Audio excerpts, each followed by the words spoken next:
A warm welcome to the Virtual Future of Food and AgTech Summit 2022. I am your MC, Anita Avumega.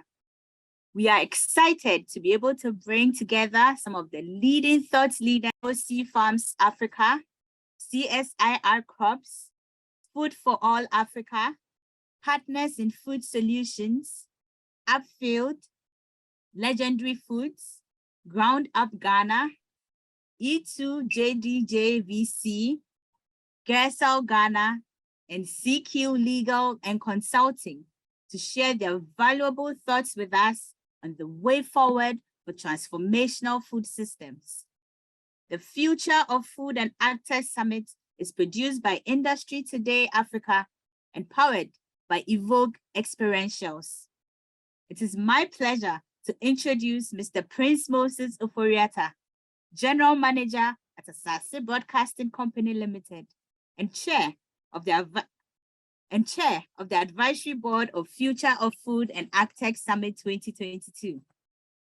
Prince Moses. Hi, if you can hear me, I think I'm having internet connection problems. Thank you very much, Anita, and welcome to all of you.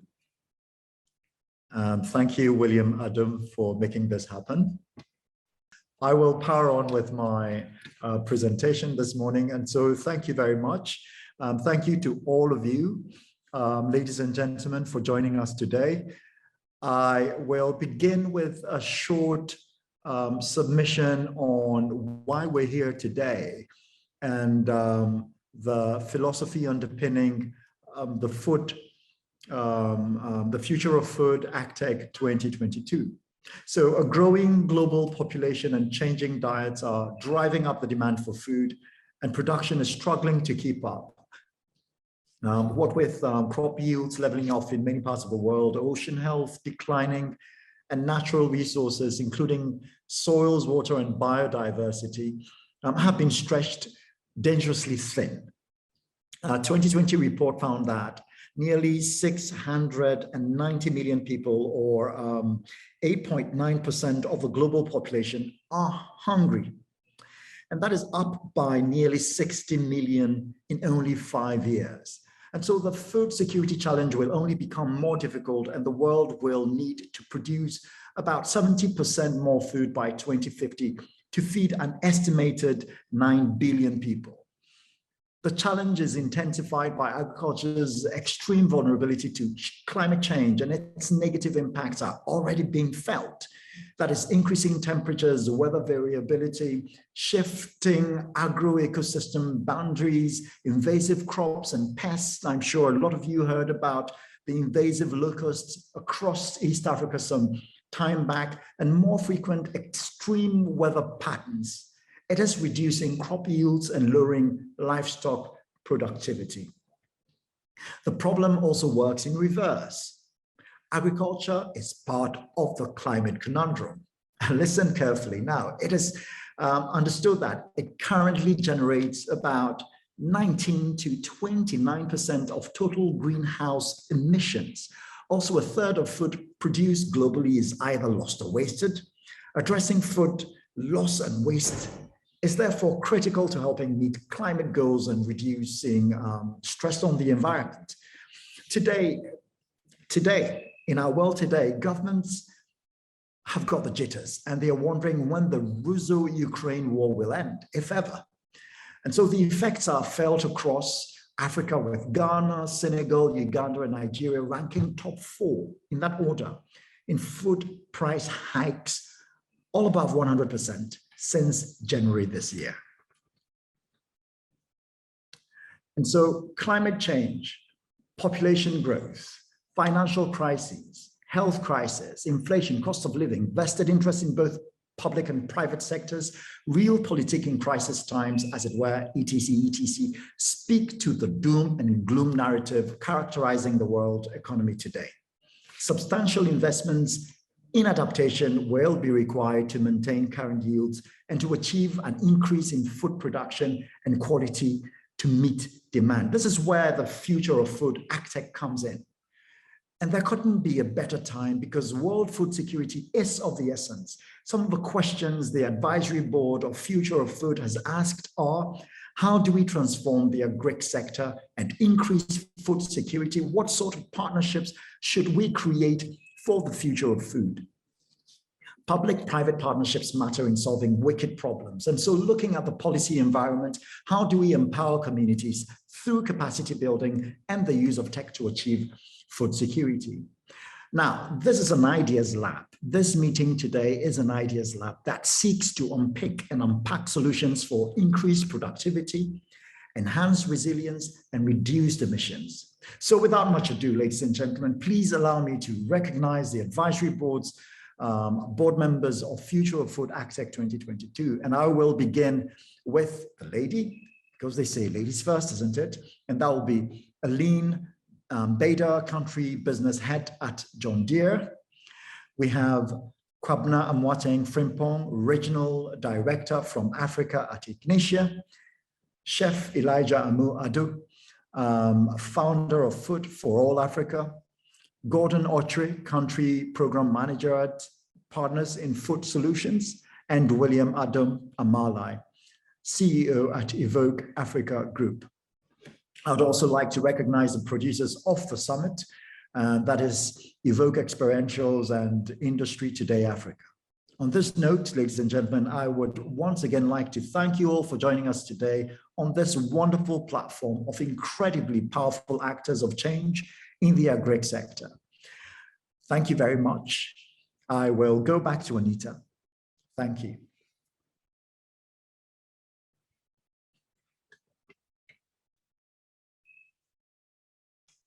So we move on to the panel session. And on this panel, we have the moderator, Prince Moses. The topic is achieving the triple win of climate smart agriculture. Are our food systems up to the task? Prince? Thank you very much. And thanks again, Anita. So the topic is achieving the triple win of climate smart agriculture. Are our food systems up to the task?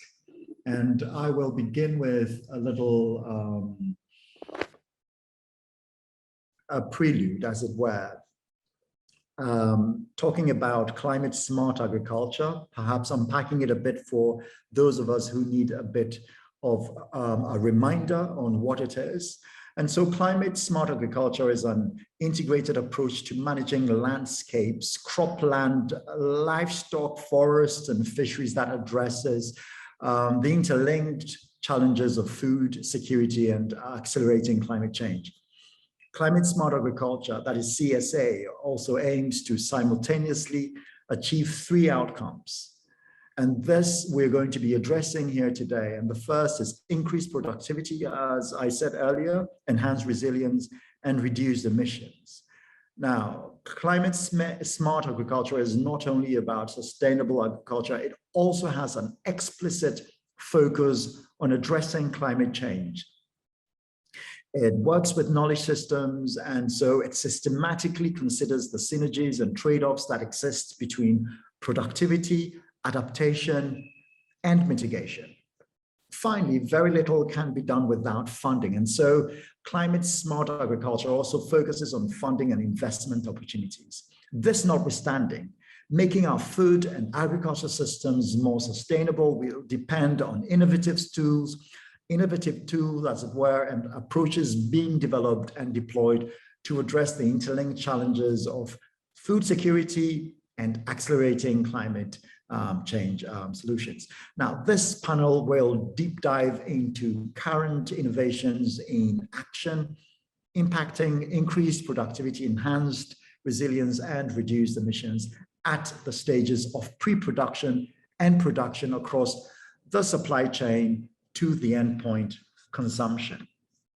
And to do this, I've got my panelists here with me, and they are Aline Bader, Country Business Head at John Deere, Kwabena Amwateng Frimpong, Regional Director at Africa at Ignitia, Costas Source, who's CEO at KZO Africa Sea Farms, and Surajit Sinha, who is director at Farmacio. Thank you all, and welcome to this panel. All right. Thank you, Prince. All right. So I will begin this. What we're going to be doing is we're going to be directing questions to all of you, one after the other, and you have between 5 and 6 minutes to make your submission, and then there will or not be a follow-up question. I'm going to begin with, I believe, Aline Bader. So adapting to the negative impacts of climate change is a pressing challenge for anyone engaged in the agricultural sector. Smallholder farmers are particularly vulnerable to these changes, such as erratic weather patterns, increased weather shortages, short growing seasons, and changes in plant and animal diseases and agricultural pests. As a result of these challenges, water availability and soil quality matter. You know, they're also on the decline. The knowledge and skills that help farmers protect themselves against these changes are imperative. And so my question to you, Aline Bader, is, we know that climate change is impacting agriculture all over Africa, particularly in Ghana. Can you explain, Aline, some of the ways that you have personally seen agriculture and the environment impacted? If you can throw in a couple of case studies, we love stories. We would really, really appreciate that. Please, Aline. We will go to the next person, and that is going to be Mr. Kwabna Mwateng Frimpong. I'll go back to Aline with the same question. Yeah, and to Mr. Frimpong, the question is, how does climate smart agriculture benefit smallholder farmers?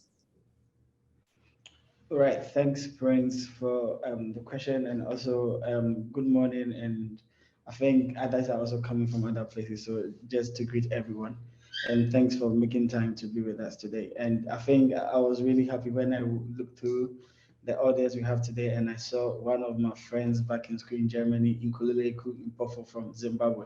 So it's really good that a future of food and AgTech Summit is bringing us to get to see people that we knew in the past.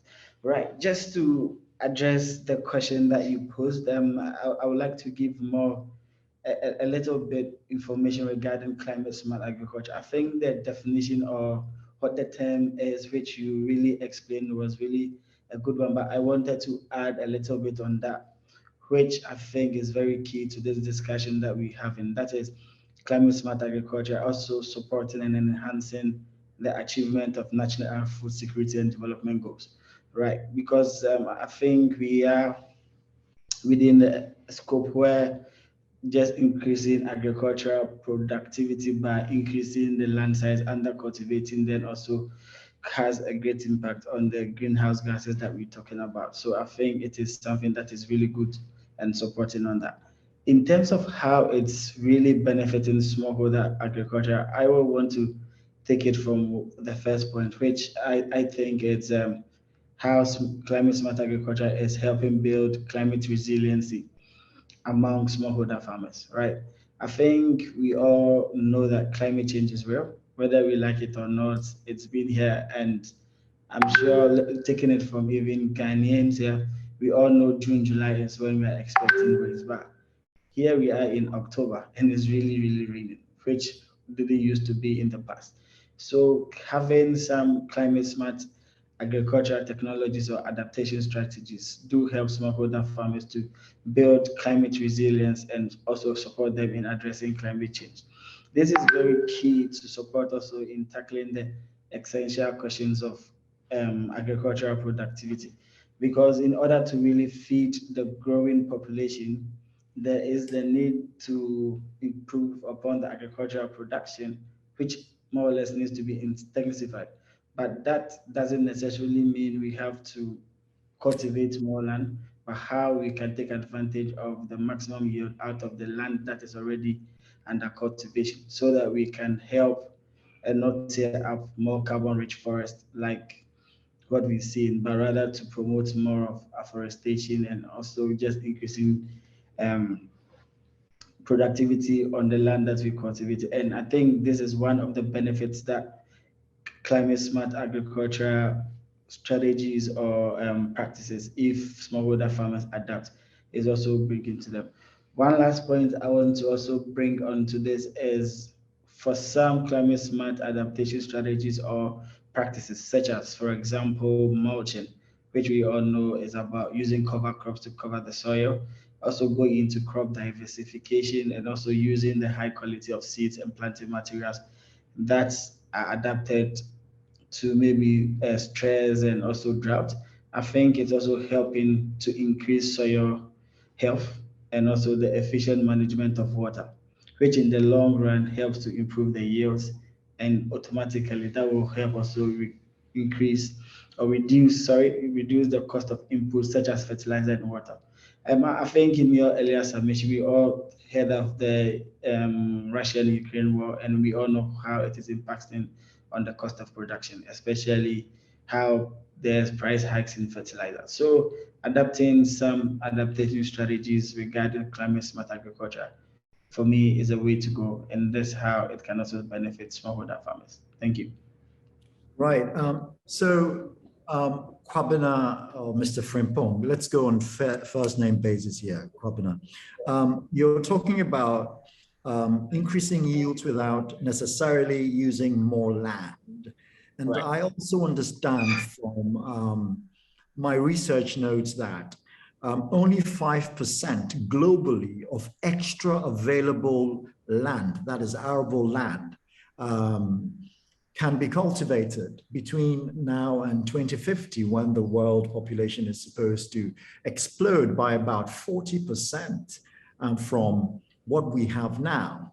And so it's going to be a lot. And you're talking about smart solutions that are needed. And so you're talking about enhanced seeds, but is that all? What about technology?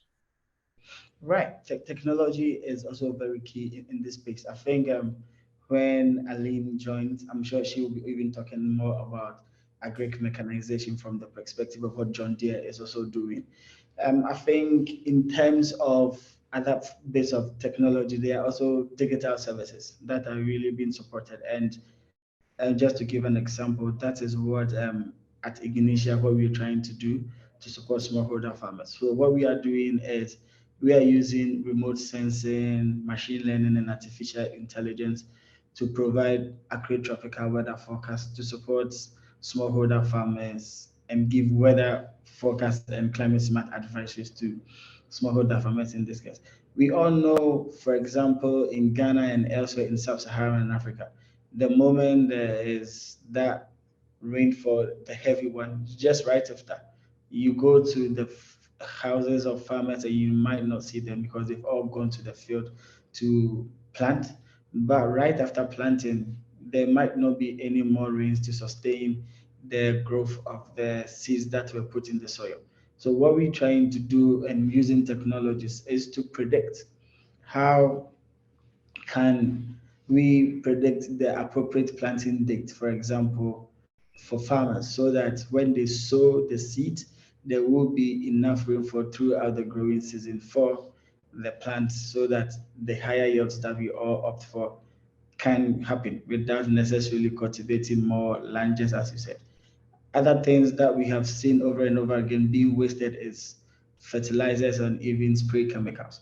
And these are all things that are weather based because everyone here, or even not, if you don't have an agriculture background, has that information or know a bit about that in case you want to apply fertilizer, there should be a little bit of moisture in the soil and there shouldn't be any heavy rain to cause runoff. So what we are using technology to do is if you get to know that these weather parameters are not favoring the application of fertilizer, then we can prompt farmers that due to A, B, and C, or these weather conditions is not favorable. So do not do this kind of activities at this point in time so as to save your time, your money, and also the scarce resources in general that they have, which is also labor, when they have to hire labor to apply fertilizer or spray chemicals. So technology is really playing a role both as digital services and also other forms of mechanization, and even coming up with this improved seeds and other ways through which smallholder farmers can work. So I think technology is key and currently doing quite a lot in terms of supporting smallholder farmers for climate smart agriculture. Thank you. All right, so Kwabena, you have spoken extensively about predictions or early warning systems, as it were. I also do understand that it's not a one-size-fits-all technology when it comes to early warning systems, because we live in various parts of the world with various climatic conditions. Right. Now, looking at the early warning systems that you are, or the innovative early warning systems that you and your team have been designing, what specifically would you say has worked for West Africa? Because we basically have the same weather conditions, and I would imagine similar soil qualities. Excuse me if I'm wrong. So what are some of the specific innovations that you've come up with?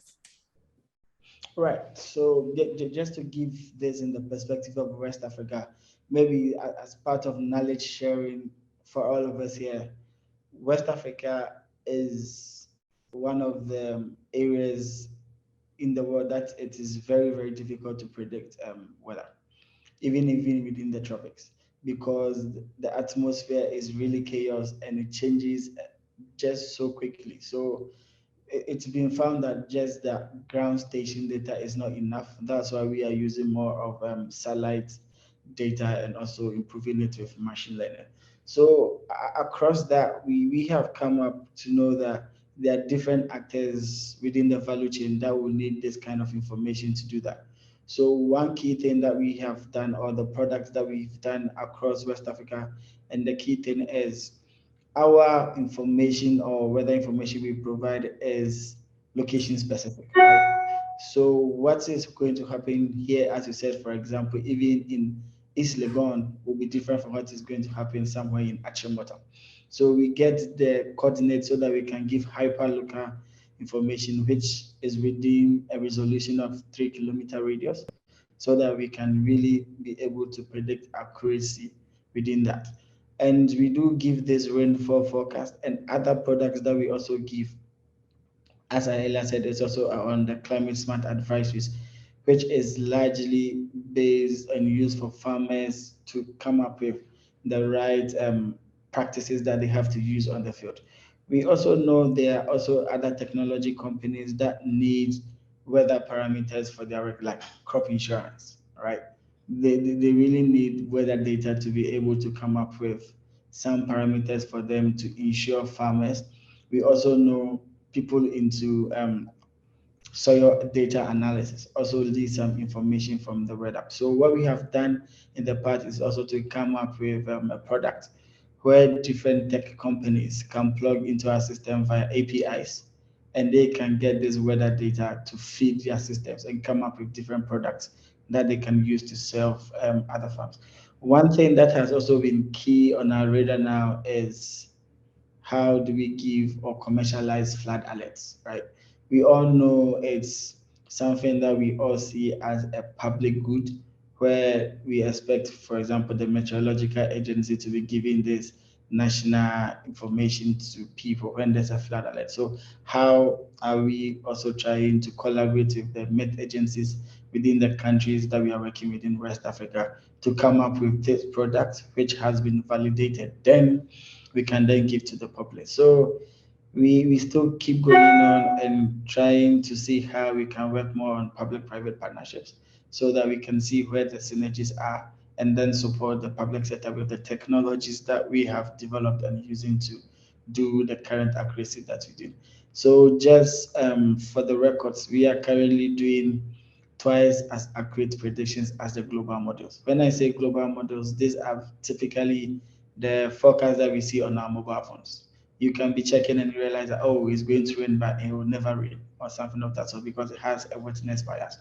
So we are currently doing around the tropics around 84% accuracy compared to global models that are doing something around 36. And the main reason being that global models are largely optimized for the temperate zones, and they don't do much work within the tropics to be able to bring about the accuracy. Thanks so much. All right, Kobna, thank you very much. If we have some time, I'll come back to you to, since this is an ideas lab and solutions matter over here, perhaps talk about how governments, the concrete steps government can take in the area of smart agriculture. So we go now to Surajit and Kostas. I'm sorry for keeping you waiting, but my first question goes to Surajit. And I'd like to know what the benefits and costs if West African countries are to invest in climate smart agriculture. If you can help us wrap our heads around the benefits and costs, because we know that with the costs, we're not only talking about funding, we're also talking about other things. So if you can help us wrap our heads around this question. All right, we will go to Kostas. I believe Surajit is not in. So Kostas, are you there? I am there. Okay, we'll go back to Surajit and to Aline. But they say the fewer the merrier. Don't tell them I said this. But we have more time to delve deeper into or dive deeper into a lot of things, Kostas. So increased pollution over exploitation, illegal, unreported, and unregulated fishing. We call it IUU. And climate change have become major threats to the livelihood of millions of people who rely on the marine and freshwater ecosystems for food and income. Increased efforts and interventions are needed to conserve and sustainably use ocean resources. We have also seen some challenges in the governance structures underpinning fishing around the world. Your company, KZO, Sea Farms Africa, KSFA, if that is what it is undertaking a pilot project in the Republic of Gabon that would de-risk the development of a commercial sea plant and shellfish industry and serve as the showcase for scaling to other 37 African coastal nations. Now, the question here to you, Kostas, is I'd like you to give us an overview of how the biodiversity of coastal ecosystems have changed and why should people care about marine ecosystems at all? Yeah.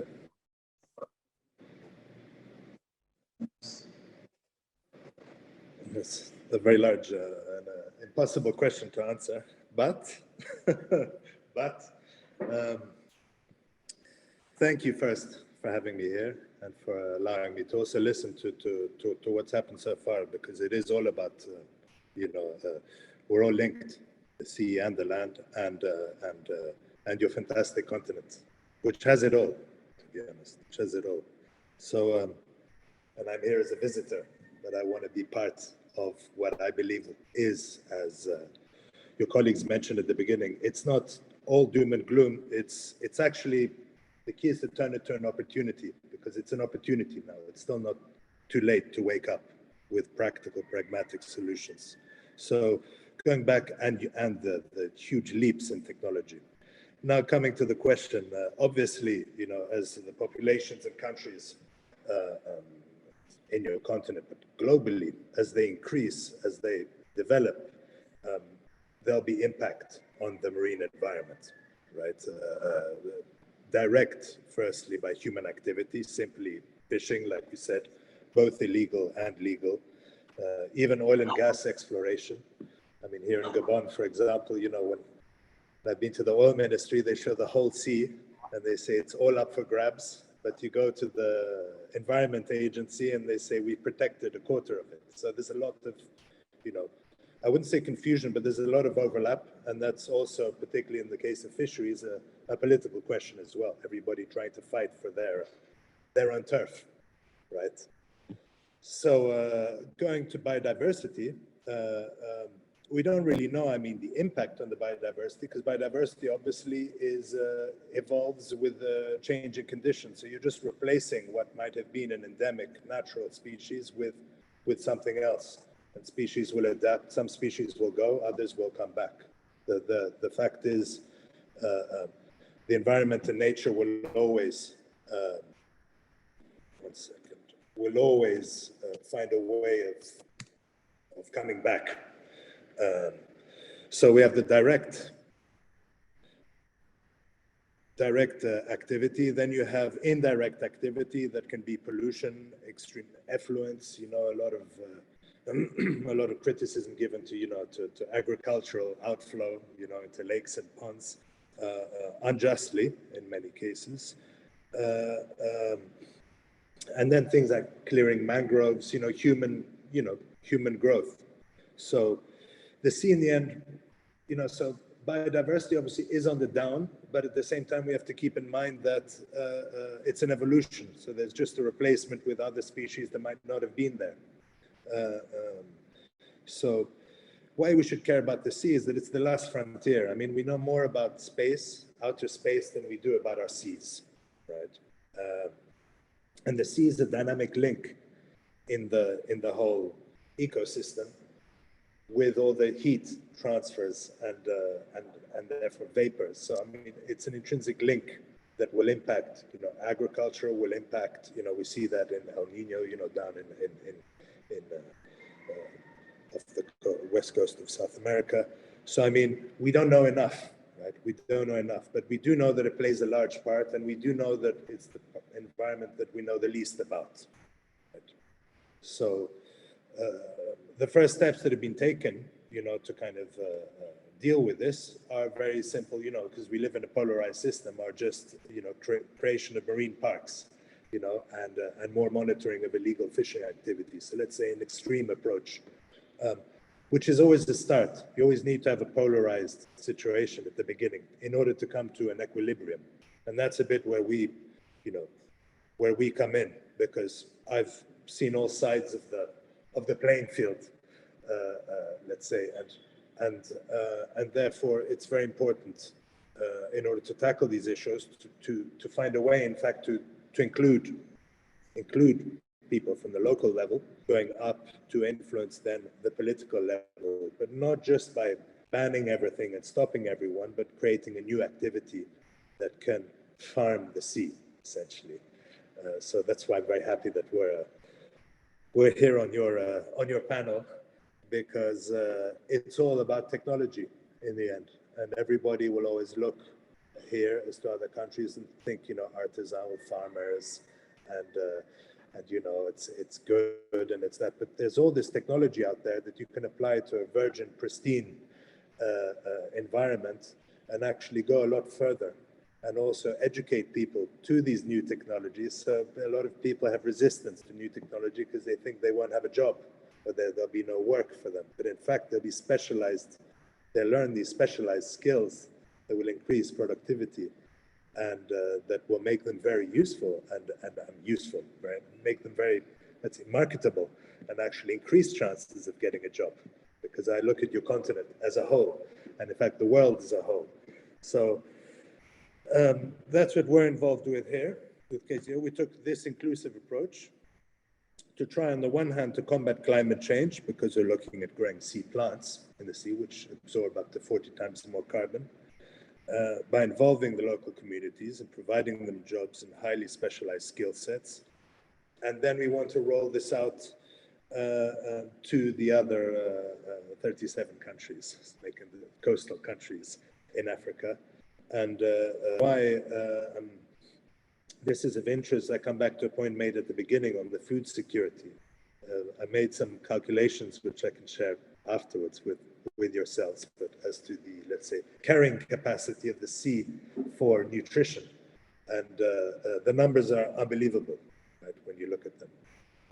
I took a calculation of the projected populations of the coastal African countries for 2050, which is in fact almost double, as you've stated, as well as your colleague, of what it is now. I think from 900 million to come to around 1.8, 1.7, 1.8 billion people by 2050. And I calculated the nutritional value of the sea plants that can be grown in the coastal waters,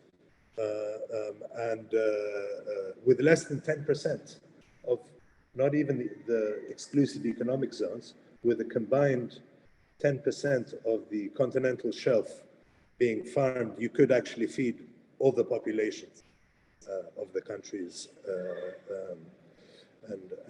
and have the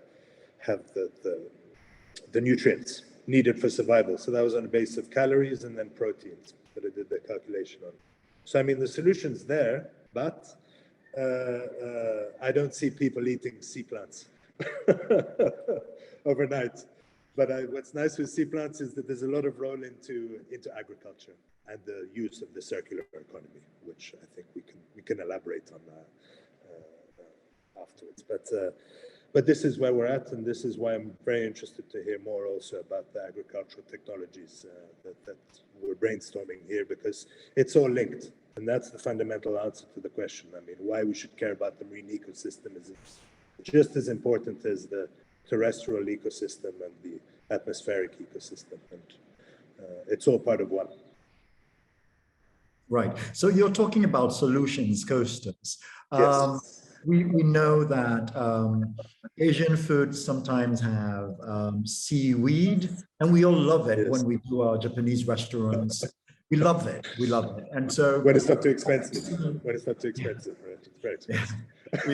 We've also seen case studies involving Indonesia and Malaysia, where they actually changed the palate of entire populations from peanut oil to oil palm.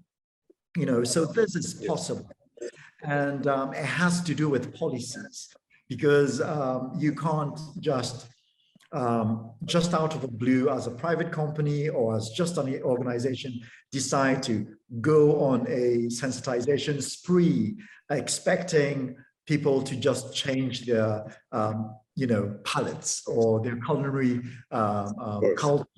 Seaweed hamburgers. Yes. Yes. And so I would ask, my question is, have you been working with governments on these biodiversity or opportunities in the area of food, where we will see ourselves not all rushing for the little that is left, but also looking at the... Yes, you're back now. All right. I got what you're saying, and I think, yes, I mean, I think you've frozen again.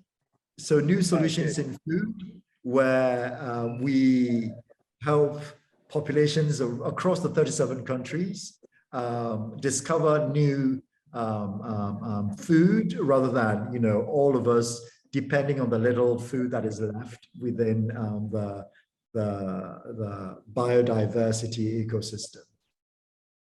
Yes. Yes, there's two approaches. One is obviously increasing policies are policies. And I think, as we all know, in the world of today, there could be conversations going on endlessly. We found that the main interest on growing plants and stuff has been from a carbon sequestration perspective for combating climate change. And otherwise, I mean, the existing production of sea plants mainly on East Africa side, Tanzania being the leaders, is going into the carrageenan market in Asia, which is fine. It goes as a food additive and a supplement, but it's a subsidized market in a sense. We believe that there's a much better market out there for food, both on the export market and also locally. Locally, because taste, as you said, you know, not maybe, you know, it's not going to happen overnight. It's really a question of marketing. We've toyed with the idea of sea plant noodles because you can create a flour. You can create a flour from the algae. But I personally believe with manioc and cassava root, you already have a golden, you know, you have the solution there. I mean, it's a dream, a dream product, the cassava root. So I mean, all the solutions are there. So I think in the end, policies are important, but I really am a big believer of engaging with local communities, and that's not just the stereotyped local community, but the universities, educational institutions, basically informing the next generation that there are these options on the table and this activity to be involved in. So I think education. I would prioritize education over anything else, because that will influence the policies. And obviously stimulating the private sector, because we know that the government sector, however challenging it is for them, so I mean, I respect them for it. It's not easy.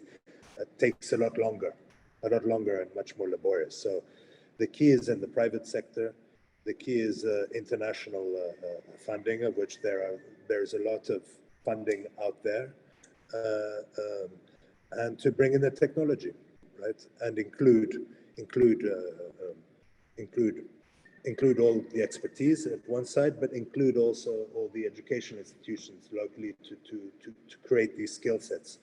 Going back also to the other question, I mean, rather than just the direct approach, of eating sea plants, latest research is showing its increasing importance in terms of as its biomass and juice, let's say, for soil amendment and as a biofertilizer. Which is raises the next question, not next question, but the next approach is that it can work hand in hand with agriculture as well. And I think the other key we should also be focusing on is, I mean, at least I've kind of stumbled across, is the importance of a circular economy. So while you might not be eating your sea plant, straight out of the sea on a plate with the sushi, it could actually go to nourish the earth that will have a really strong crop of product, and make a country or certain countries autonomous from having to import expensive fertilizers or difficult to source fertilizers because of supply disruptions, and also reduce both carbon footprints, but also have a much better, results have been very, very quite conclusive, I've been told, and it's quite species specific, and we don't know enough yet. So a lot of our actual pilot project is aimed at the R&D side to actually get proper data, and that's why we're not focused only on Gabon. Gabon just happened because I'm here, and because there isn't so much of a culture at the sea. There's not so much sea-based activities. But we mentioned the 37 other countries because, in fact, it's anybody can do it in parallel as well. It's not, it's like agriculture. Everybody should be doing some, but I'd be happy to share the numbers about the nutritional values, because I was astounded when I saw for such a small space to be used, that there was so much nutrient potential there, which can also be indirect, as I said, into the earth as a fertilizer. So we're not there just to, champion the sea. It's about understanding the links between everything and working together and including as many people as possible. Because going to the climate change question, I definitely live it here. You can go out to a village and they don't understand what carbon credits mean and why they should protect the elephants. They want a job at the end of the day, and they need a plate of food on their table. And that also answers the illegal fishing question. Somebody will be forced to do something to survive. So they think, unless you give them the options to have an upstanding career, right? That's what that's what we wanted to achieve, and that's why I think inclusion is very, very important at all levels, and also gender equality so yes, that's right. In short. All right. So Costas, thank you very much. So I understand the importance of education to educating cultures that are survivalist as a result of the lack of economic empowerment, and so would sort of adversely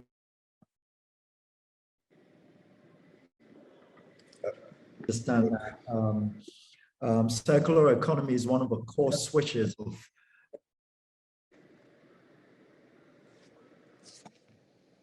net is unstable, so I'll go back. I also understand that circular economy is, we should be back to you in a few minutes, but let's go back to Kobina.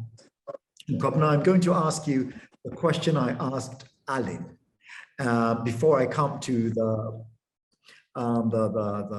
private public partnerships that we could forge to ensure some sort of solutions in that space. So the question I asked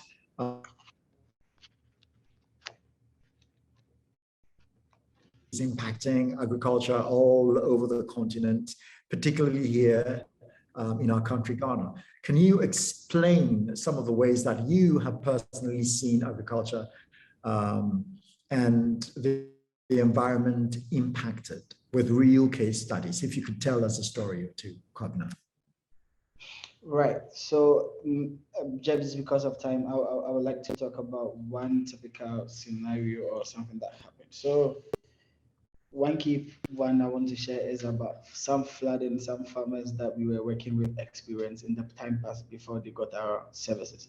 So, what happened was they really did a lot of investment, and right after fertilizer application, there was a very heavy rain, which they didn't know what's and how it caused that to happen. And all their fields got submerged, right? And at that point, there was really nothing that they could do. And what they said was if they knew that there was going to be that heavy rain, they wouldn't have spent that much in applying the fertilizer that they have used that had gone waste. So I think giving such information has then would have helped them to know that okay, there's going to be this heavy rain. It can also cause flooding, so that they wouldn't have more or less wasted that scarce resources that they use at that point in time. There was also one other typical scenario where, for example, nobody really expects heavy rains to be happening somewhere November, December. So this was when some farmers were drying their grains that they had, and because of inadequate storage facilities, we see most farmers drying it in the open air, right? So these farmers were hooked onto our service. So they had received information that there's going to be heavy rains at that time. So they didn't take it out.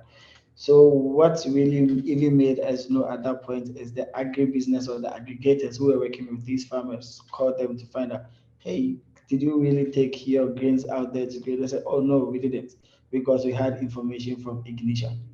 And for the agribusiness, that was like the point for them to know that this is the right solution that we need to provide to the farmers that we're working with.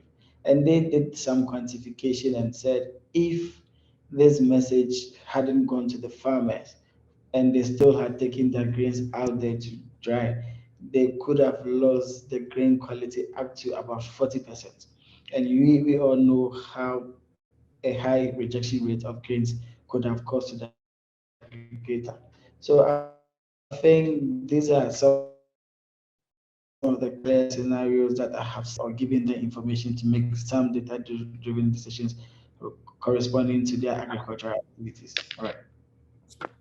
All right. Thank you very much. Thank you very much. I think we're running out of time, and so I'm going to come back to you, Costas, for a concluding question, as it were. And can you tell us a bit about the current state of the environment and what you see, the developments you see going forward? Well, I think it's not too late. I think in certain countries, initiatives were taken in time. And I think the environment is incredibly, is able to come back. So, I mean, there is a change. There's a change happening. But as I said at the beginning, it's more it's kind of a polarized debate. So, as you had one extreme that was just exploiting and not caring, now you have the other extreme that just wants to stop everything. So I think you're seeing a natural evolution to a sustainable route in the middle, which we try and you know, follow, because we're realistic that if you stop everybody from fishing, or you stop everyone of making their livelihood, they'll find another way to do it. So it's really a question of awareness. Here in Gabon, of course, the environment is quite pristine. And I think for most African Sea, it's not, you know, the situation isn't as dire as enclosed seas or in the North Sea or the Mediterranean, where they're more enclosed. So there's, you know, there's still a lot, you know, I view it as an opportunity regionally to be an example of how it can work. So I say that the future is bright, because if we just preach doom and gloom, we'll never get anywhere, right? So Right. the future is bright, and it all starts from education and including everyone. Even now, on a more let's say on a larger topic on of carbon sequestration, carbon credits, there was a very interesting article in the Bahamas of Sao Paulo going to policies, where they're talking about potentially having populations benefit from a country's carbon credit portfolio, which obviously I think is a fantastic step in the right direction, because involving people to feel that they're part of it and can also have some benefit from it will then engage people to act together and not feel that it's just somebody come from outside to stop what they were doing for generations even. So I think there's, you know, it's a combination of policies, education, but I think we can do it, right? And we don't have a choice, right? So I mean, we don't. We don't. Thank you very much, Costas. Thank you very much, Costas. There is so much I've learned from your submissions, you know, with respect to biofertilizers, and these are things that we should be looking at. Yeah, William Adam, I think we should be looking at biofertilizers next time, and that for me is a real nugget in my discussion with Costas. So we go back to Kwabena for our final question. Kwabena, it's the question that I've been trying to ask you. Look, we're out of time, but I've been given about 3 minutes. And so by the timekeeper, and so we're going to make it short and crisp. What are the concrete steps governments can take to promote climate smart agriculture in West Africa and in Ghana in particular? I mean, we have heard about cassava flour, and we know cassava can grow in some of the most hostile environments. There are other innovative discussions that have been had around some of the new food that we can have. A bit about, you know, what Costas has been talking about when it comes to marine plants. And so I'd like to be able to wrap my head around what government can do to promote climate smart agriculture in West Africa and in Ghana in particular. Kwabena. Right. So I will try to do this in just 2 different points.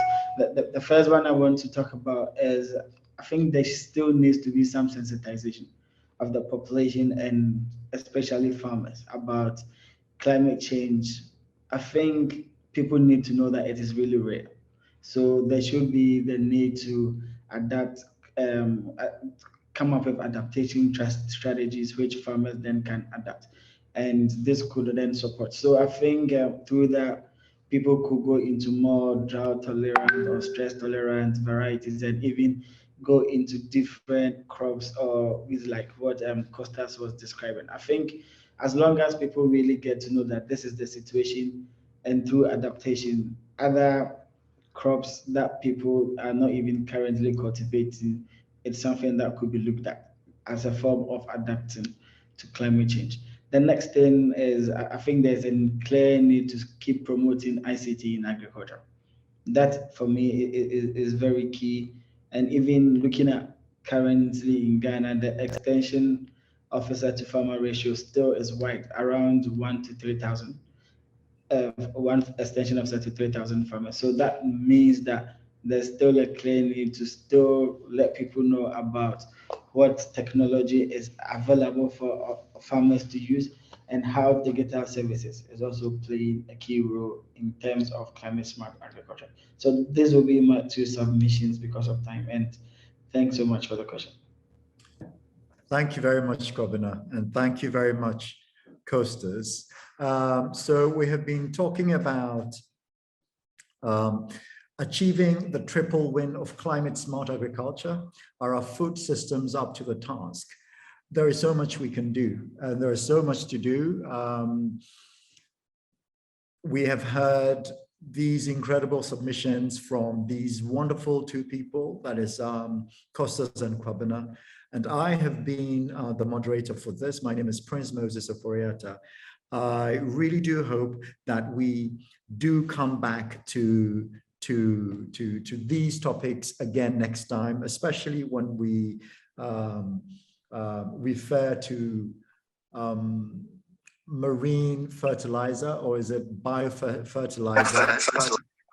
I think that is a wonderful solution to some of these issues we're having with the current geopolitical problems we're facing with the Russia-Ukraine war. So we've been talking to Costas Haritos, who is CEO of KZO Sea Farms, and Kwabena Amwating Frimpong, who is Regional Director at Africa at Ignatia.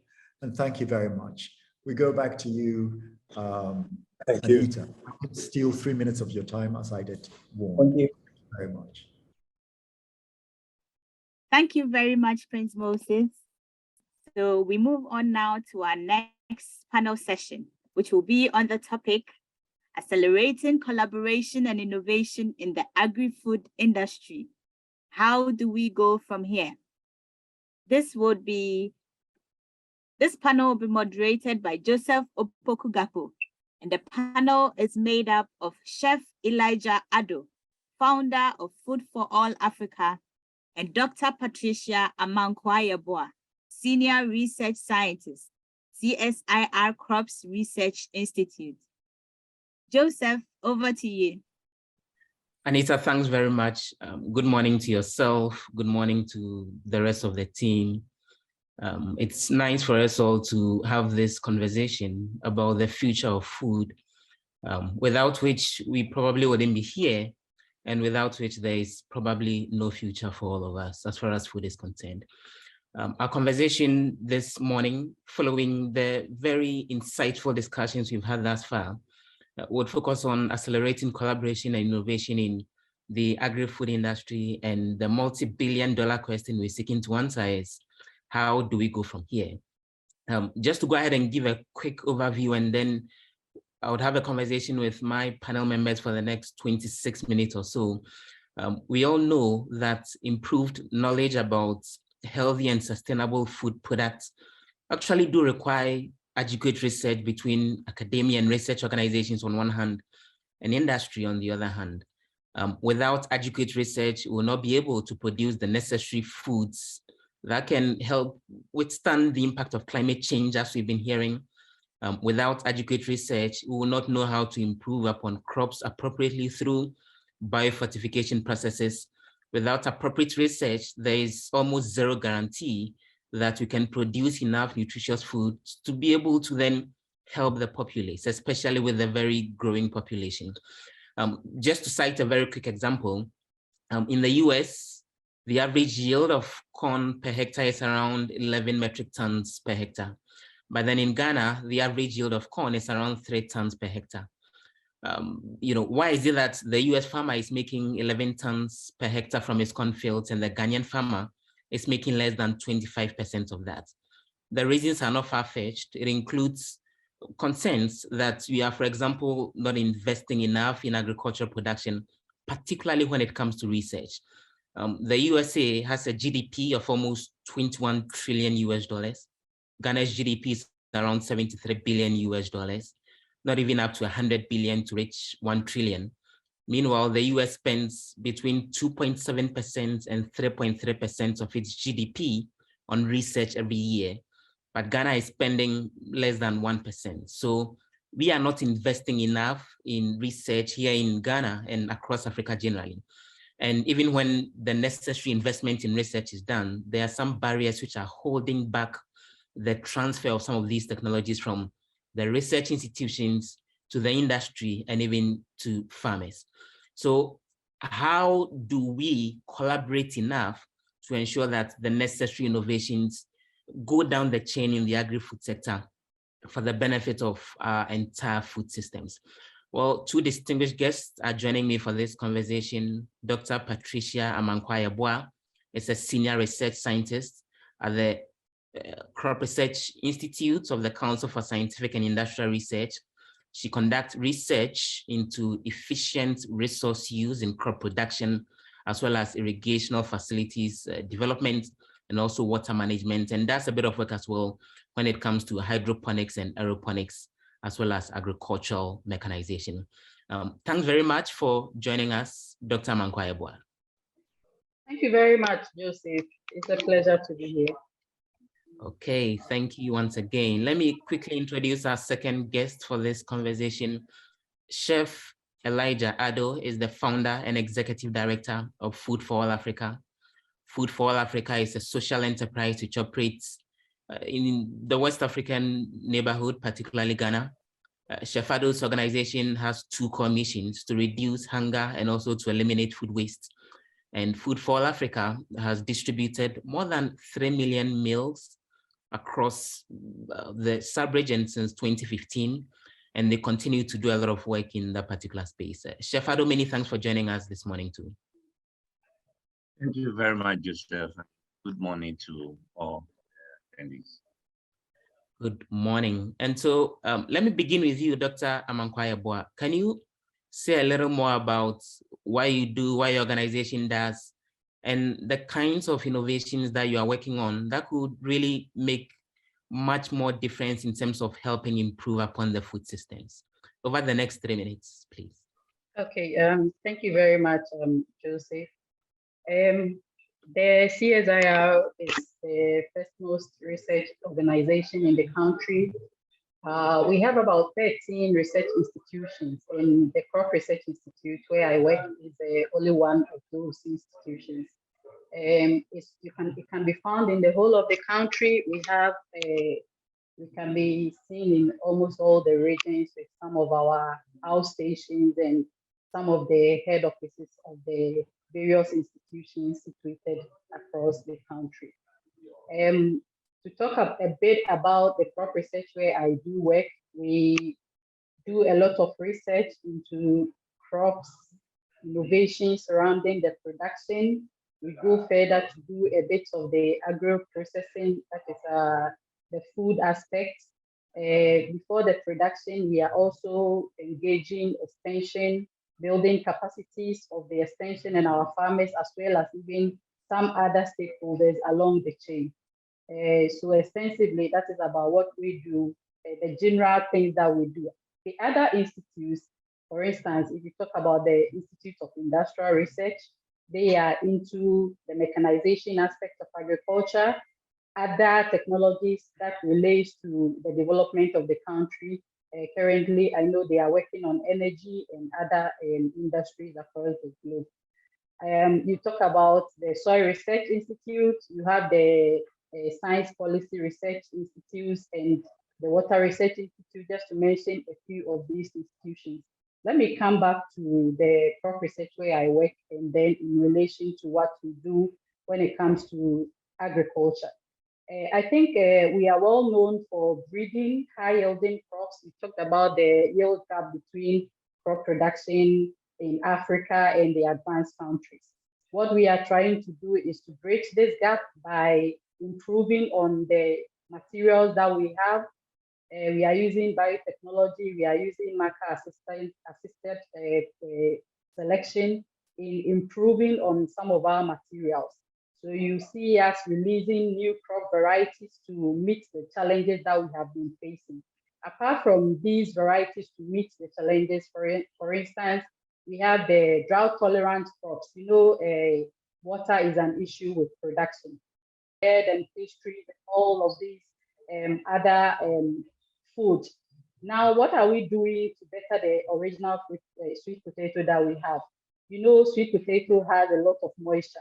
So if you want to breed for industry, you either have to reduce the moisture content such that you get a lot of flour and not so much moisture. So we are trying to improve the flour content of these materials. For instance, that includes yam and cassava, you know, our very own cassava. So we are improving this for industry as well as for food consumption. Now you come to the health aspect, and we are improving the micronutrient contents of our food. Some few years ago, you could see a lot of malnutrition issues. Currently, I don't think we are facing that, and we should be patted on the back because we are doing a lot of work in that regard. We are improving the crops. We are adding up some micronutrients. For instance, we have the vitamin A maize, vitamin A infused sweet potato. We have some crops that also have some higher versions of zinc and proteins compared to the unimproved varieties that you can see on the market. So we are doing a lot with regards to these areas. When it comes to the production aspect, we are improving the production and reducing the production cost such that should the farmer go in to put, for instance, 100 cedis, you know that for sure at the end of the day, you are going to get your returns and get some profit on that.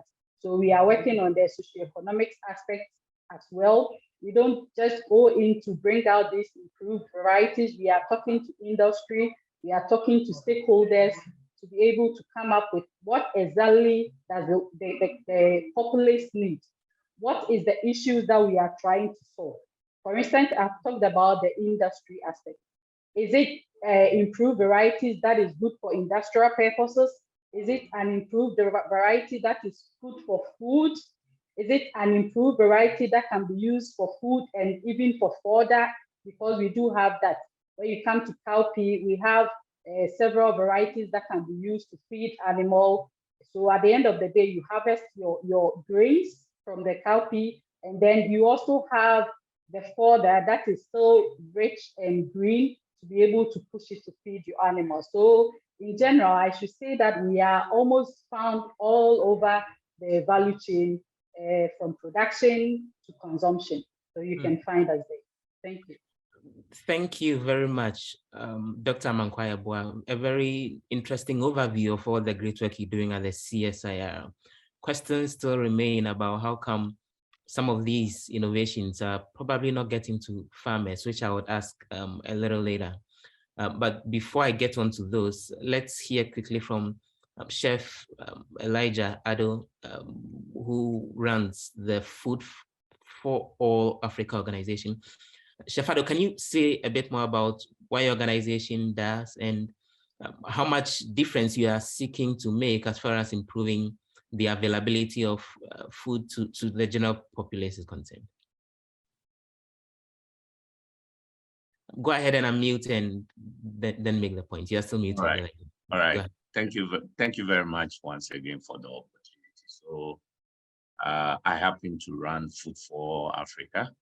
Food for operates West Africa's first and largest food support center in Ghana. Since 2015, we work with communities and stakeholders in ensuring that we create sustainable means of nutrition for vulnerable communities. We run programs such as lunchbox feeding program, where we set up school kitchens for schools that are currently not under government schools, school feeding, and then we provide them with ingredients for a period of time. We work with the school PT, the circuit supervisors to recruit some of the mothers to actually become caterers by providing training as well, so that they are able to provide a meal for the children whilst they are at school. We also do have a food box and food bags program where we provide on a monthly basis food bags or box to vulnerable, incapable of working people across the country. And we do this through the social welfare officers as well as beneficiaries of the program. Then as well, we do a hot meals program where we go about providing hot meals for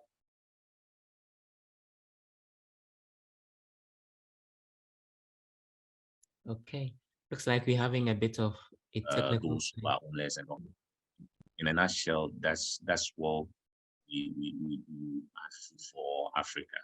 But Okay. to touch a little bit on the topic of discussion, ensuring inclusive innovation actually can transform. Okay. Chef Elijah, those line is giving us a bit of trouble there. Food systems.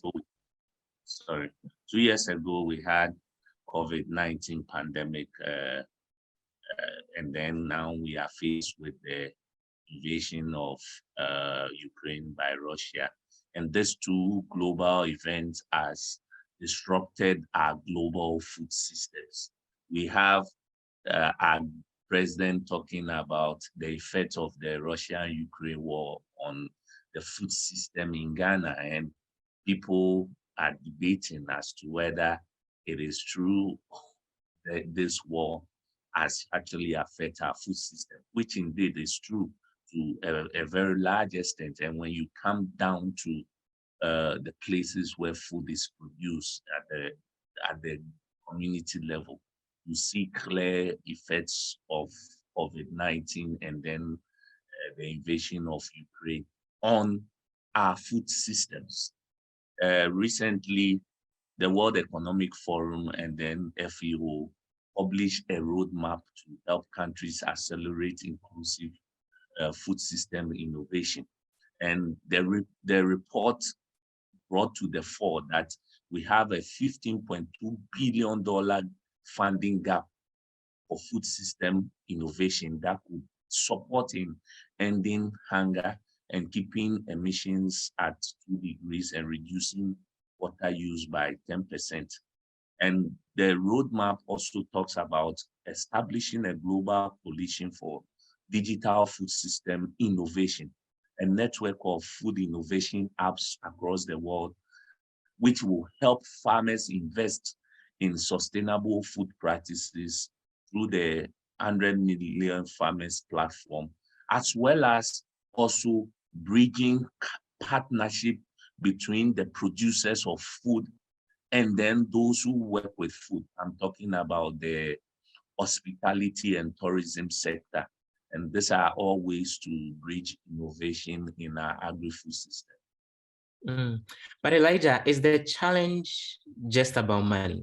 Is there something that you would have wished that the Council for Scientific and Industrial Research, for example, which is the lead research organization in Ghana, was doing a bit differently to make your work easier in terms of getting food from the farm to the plates of ordinary people?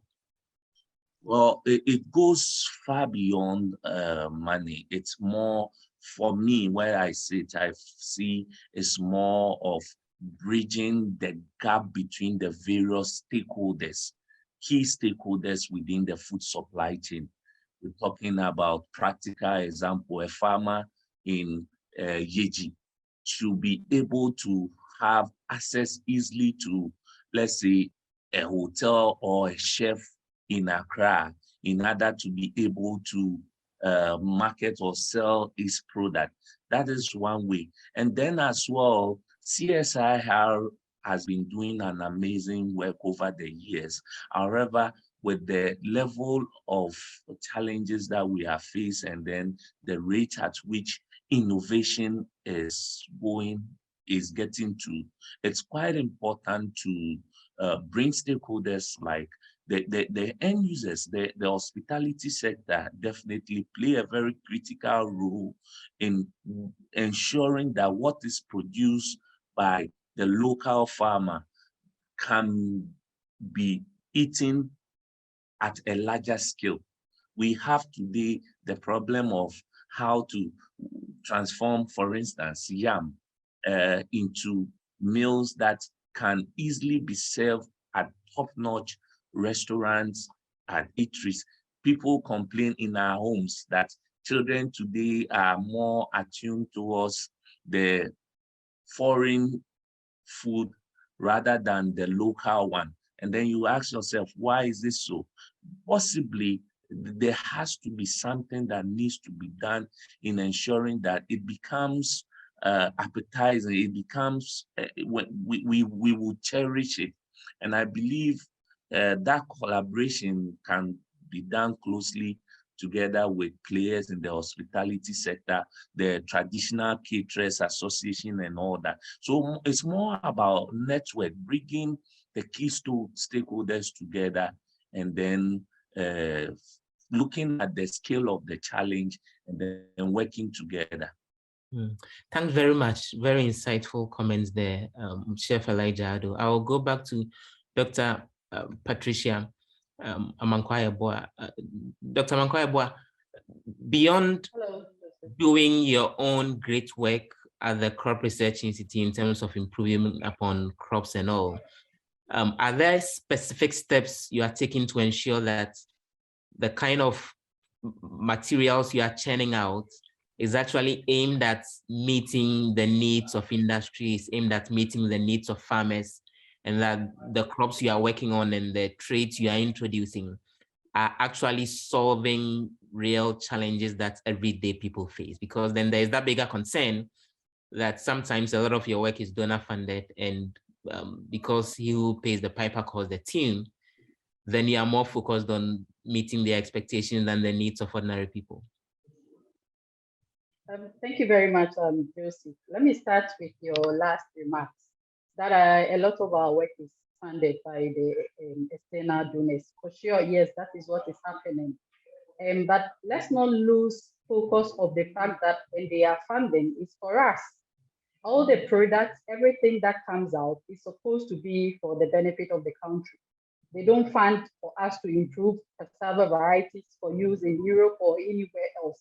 They do fund for us to improve and use in our country. And in so doing, they are also opening the doors for us for the global market. So if they are funding for us to improve the local production, it's also opening the door for us to meet challenges, emerging challenges on the global market. So there is a bit of misconception that he who pays, excuse me, they are not. We are not dancing to their tune. We are also dancing to the tune of the people of Ghana. Again, let me come back to what your previous question. Now, in doing our research, we have a lot of partners. Now, research has moved from the position where it was the top-down approach. A scientist will sit in his or her office and try to develop something and take it out. No, we don't do research in that manner again. Now we have gone to the level where we are co-designing and co-implementing our research. So with the co-designing stage, we are bringing together all stakeholders. If it's to meet a specific trait, for instance, a consumer preferred trait, then we are talking about bringing in industry, bringing in consumers, bringing in farmers, a whole lot of people along this chain to form the core of the stakeholders. Then we are going to take these, we do a lot of studies before we come up with whatever has to come. That is the short of what I'm trying to say. So we are not sitting in the office anymore to churn out ideas and do research. No, the world wouldn't even fund us if that is the case, because we have moved far above that. Nobody will give you money for your ideas that wouldn't benefit some other person. So we have gone far above that, and we are now doing the co-design, and we are working in multidisciplinary team. For example, if you come to where I work, I don't sit and develop a technology on my own. Even if the technology is supposed to be, for instance, an irrigation technology where I am an expert, I cannot at the end of the day say that I am the one that developed the technology. We are developing this technology in teams. You would have an agronomist on the technology, you will have a social scientist on the technology, you have a mechanization expert, you have even a crop health specialist on the team. So you don't just develop anything at all and then come out to say that this is a technology that you have developed. So for sure, once it is co-designed, there is also the co-ownership. So turning out these technologies is going to be owned by the stakeholders that were involved in bringing out this technology. So you don't leave it along the way. If you had asked me to develop a canning beans for you, for your industry, you don't at the end of the day push me to develop and not pick up this technology. So you are going to sponsor and be part of the process so that at the end of the day, you own it and you are able to pick it up. So that is where the partnership comes into play. Without the partnership, you will develop and nothing happens.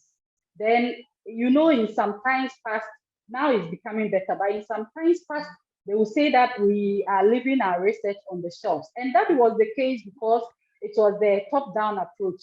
There wasn't any consultation, there wasn't so much partnerships. So who were you developing that research for? Now you have a clientele that you are developing this research for. It could be the farmer, but we want to be moving away from the focus on the farmer to the industry. And that is where we are now. Now we are focusing on the industries, we are moving there and we are engaging the industries. Myself personally, I've been visiting some agro-processing sites. I have even gone to some composting sites where we feel that we can be using some of their products to support production.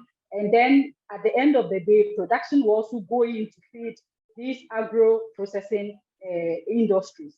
So Joseph, let me just say that we are moving from those old time research into the emerging system where we don't sit in our office to develop anything, but we are working in a very wide arena of partnerships. Many thanks, Dr. Patricia Amankwaya-Boah. Very insightful details there. Unfortunately, just when the conversation is getting exciting, then we tend to run out of time. So I'll take that as your very final word. I would move on quickly to Chef Elijah Ado.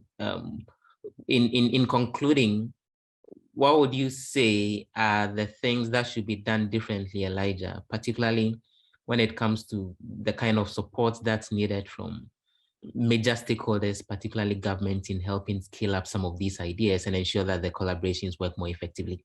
What's your expectation of government in that particular regard, Elijah? Thank you very much. I think Madam Patricia has spoken wide on that, and I believe to add up to it, it needs to actually collaborations and partnerships needs to go down to the grassroots so that all can participate and then ensure that we are able to build a strong food system. Many thanks, Chef Elijah Ado of Food for All Africa, Dr. Patricia Amankwaya-Boah, who is a senior research scientist at the CSIR Crop Research Institute, also joined us for this conversation. I've learned a lot. I'm excited to learn that we are moving away as a people and as research institutions from the top-down kind of approach when it comes to research to a bottom-up kind of approach when it comes to research. And I think that's probably what the future holds in terms of ensuring more adequate impact of some of these works that we do. And so many thanks to all of you for joining us for this conversation. Anita, back to you.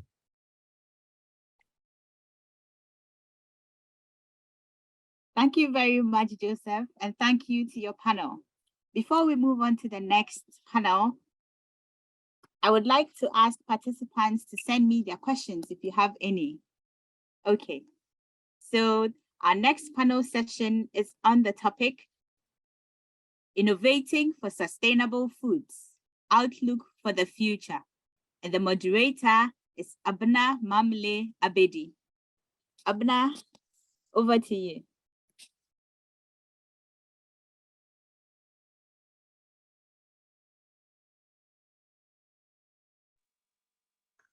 Hello, everyone.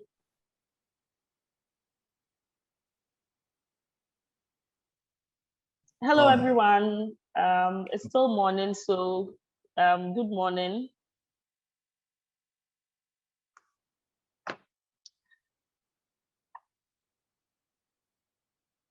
Good morning, Abna. Okay, right. So welcome to this session. Our topic for discussion is innovating for sustainable foods, outlook for the future. Innovation is critical to the survival of every business.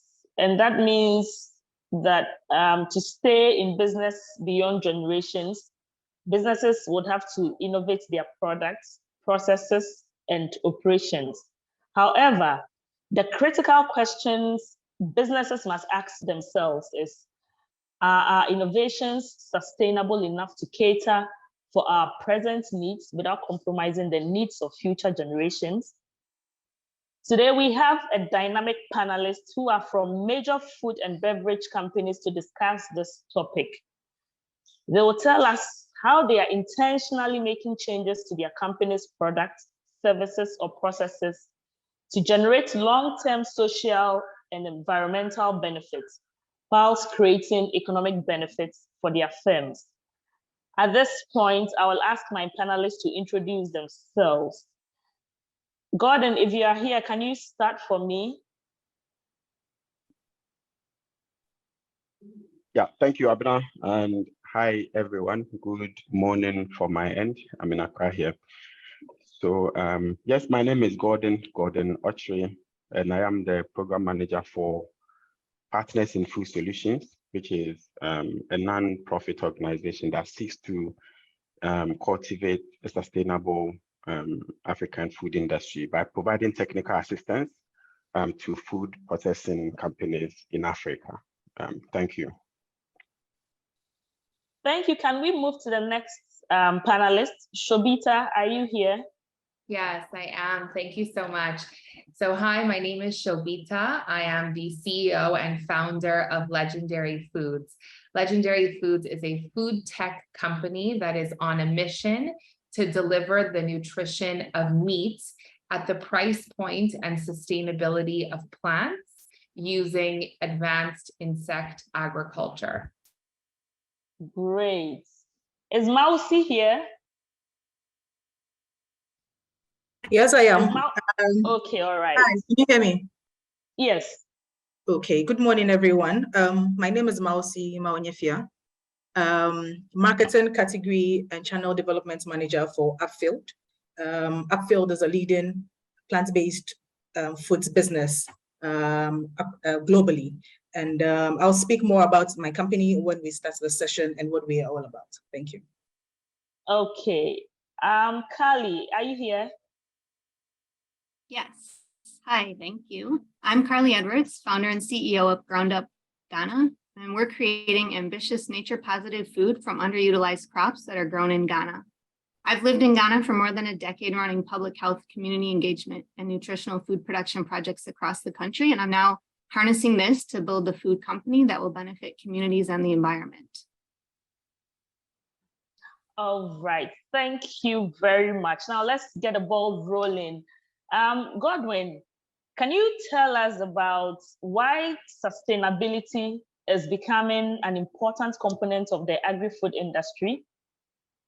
I'll be happy if you can link that to climate change.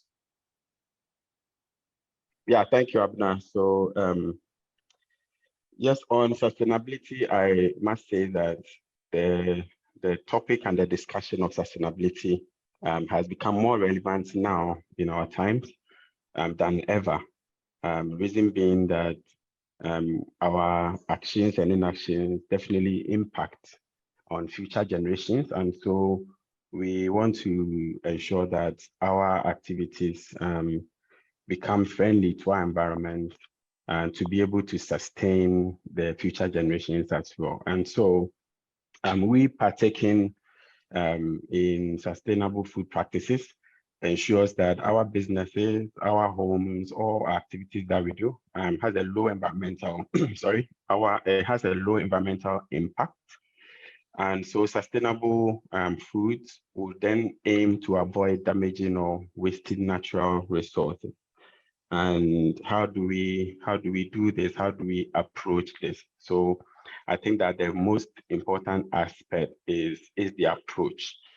And it becomes necessary for us to then find evidence-based policy frameworks that will actually incentivize or that will help adopt resource-efficient best practices for our farmers. So it actually starts from the farm, then the processing, to the consumer or the table, as we usually call it, like farm to fork. But then how are farmers approaching their activity before processors buy the raw materials for processing? And I think that if farmers are approaching their farming activities in a sustainable manner by way of adopting practices that would impact positively on the environment, then obviously it's going to have a positive impact for generations. And then on the side of processes, when we are sourcing our raw materials, what do we look out for? Are we buying from farmers who are equally practicing sustainable farming practices? And are we buying products or raw materials that will not have negative effect on the environment? So then if that is our approach, then in our processing activity, what packaging materials are we also using? Are we using eco-friendly packaging materials as processors? If that is the approach, then we know that if a consumer buys our product and consumes the product and even throws out the packaging material or the waste, it's not going to affect the environment in a negative way because it's going to degrade eventually. So these are some of the approaches, and then the consumer is also a stakeholder in this. Why? Because the consumer needs to also buy products that are packaged or that are produced in a sustainable manner.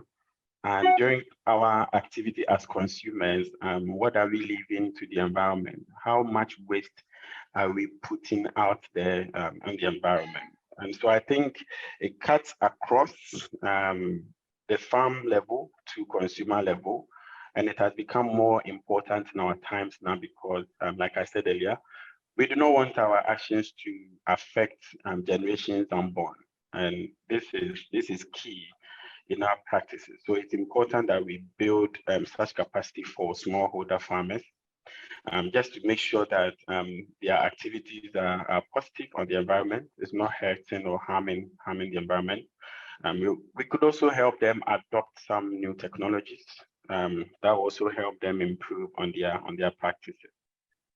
And then, all right, okay, so I'll leave it there and then come back. So in terms of the climate change impact, I wouldn't want to say much. I think previous speakers have said a lot about climate change and its impact on the environment. So thank you. Back to you. Okay, let me follow it up with another question. There's a growing interest in sustainable foods. Do you think, from where you sit, do you think we will be able to grow enough food to feed ourselves, either through organically growing it or through other sustainable means? Do you think we can use that approach to feed ourselves in the next coming years as our population is beginning to increase?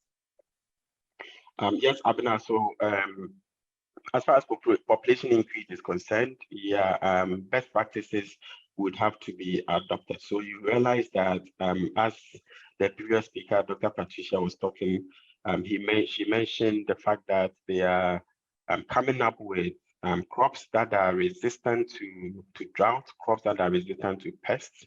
And so crop diversification is key in this approach. And then it will help also with more sustainable planet for us. There are many climate resistant crops in Ghana that we don't focus on because of the cash crops approach that we are using. But then we can build a supply market for such crops to be able to sustain our environment. And then also we can apply integrated food systems that will keep our future that will have our future in mind, I must say. So we are looking at technologies to ensure that the soil, the water resources can help us to nourish the world even for generations to come. So if you are looking at how we can produce enough food for our growing population, yes, we can adopt some of these technologies by adopting or using crops that are resistant to drought and stuff like that to be able to sustain and go forward. We do not want a situation where our farming will end up deteriorating the environment, and after which we cannot be able to produce enough for generations. Thank you. Thank you, Godwin. I'll come back to you. Mausi, there's a lot of talk about alternative protein, particularly plant-based foods. Can you tell us what you know about the plant-based food markets in West Africa? All right, thank you, Abna. We know that there's a lot of research that indicates that the plant-based proteins, particularly, provide a good source of dietary fiber, improved dietary fat quality, and are more sustainable alternatives compared to the predominantly animal-based diets. Now, when we look at our West African diets today, and focusing on just proteins, for instance, if we take things like our greens, taro leaves, jutes, pumpkins, spinach, all of these are great sources of plant proteins. We have our beans, our nuts, our seeds, all of that, which are already part of our existing West African diet. Now, the bigger question for us is, are we processing these foods the right way so we're able to get the best out of them in terms of the nutrients, quality, and all of that? If you take a typical West African recipe, let me use Ghana, for example. The way we process our foods or the way we cook our foods, we cook, and overcook some of our food. So at the end of the day, you are enjoying a meal, but you don't tend to get all the nutrients and the benefits that is in, that the plants are providing for you. So those are the things that we need to look at and ensure that even as we're having conversations like this, and the education is going out, we can make little adjustments to the way we eat our meals, to the way we consume our plant-based foods. They're already available. If you go to the market today and you are buying spreads, if you're taking blue band margarine, for instance, you know that you are eating a plant-based spread, right? It's good for you. You can trust the source, and it's also good for the environment because for us as a business, the way we run our business, we look at a whole sustainable, outlook. So in terms of the end-to-end supply chain, every process, every step in the process, we ensure that we are being sustainable and we are giving back to the earth. So the options exist in our diets today, but let's take the right steps to ensure that we are getting the best out of them. Okay, what does it take to build this new sector, and what strategies are you using as a company to adopt this new sector? Great question.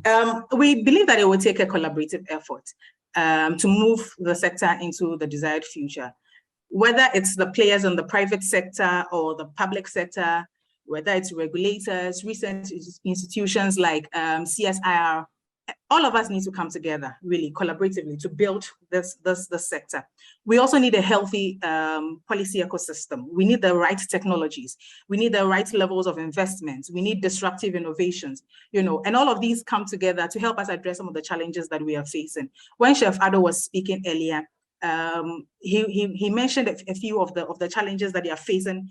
Even trying to get food across to the vulnerable. Malnutrition is a big issue in West Africa, social inequities, climate change. A lot of the speakers have already spoken about it, but generally, if we're able to work together, all of us can be able to address this. For us at Upfield, beyond providing products that are plant-based to our consumers, we've also embarked on several social innovations that are aimed at improving the health education, for instance, for children.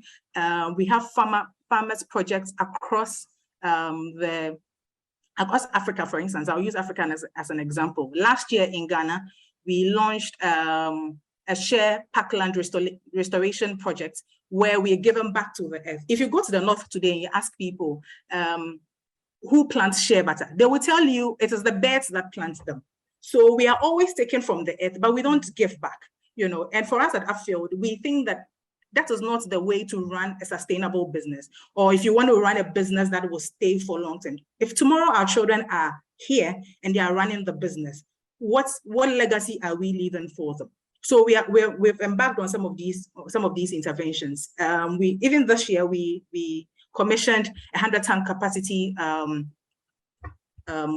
warehouse for one village, and it wasn't just Upfield.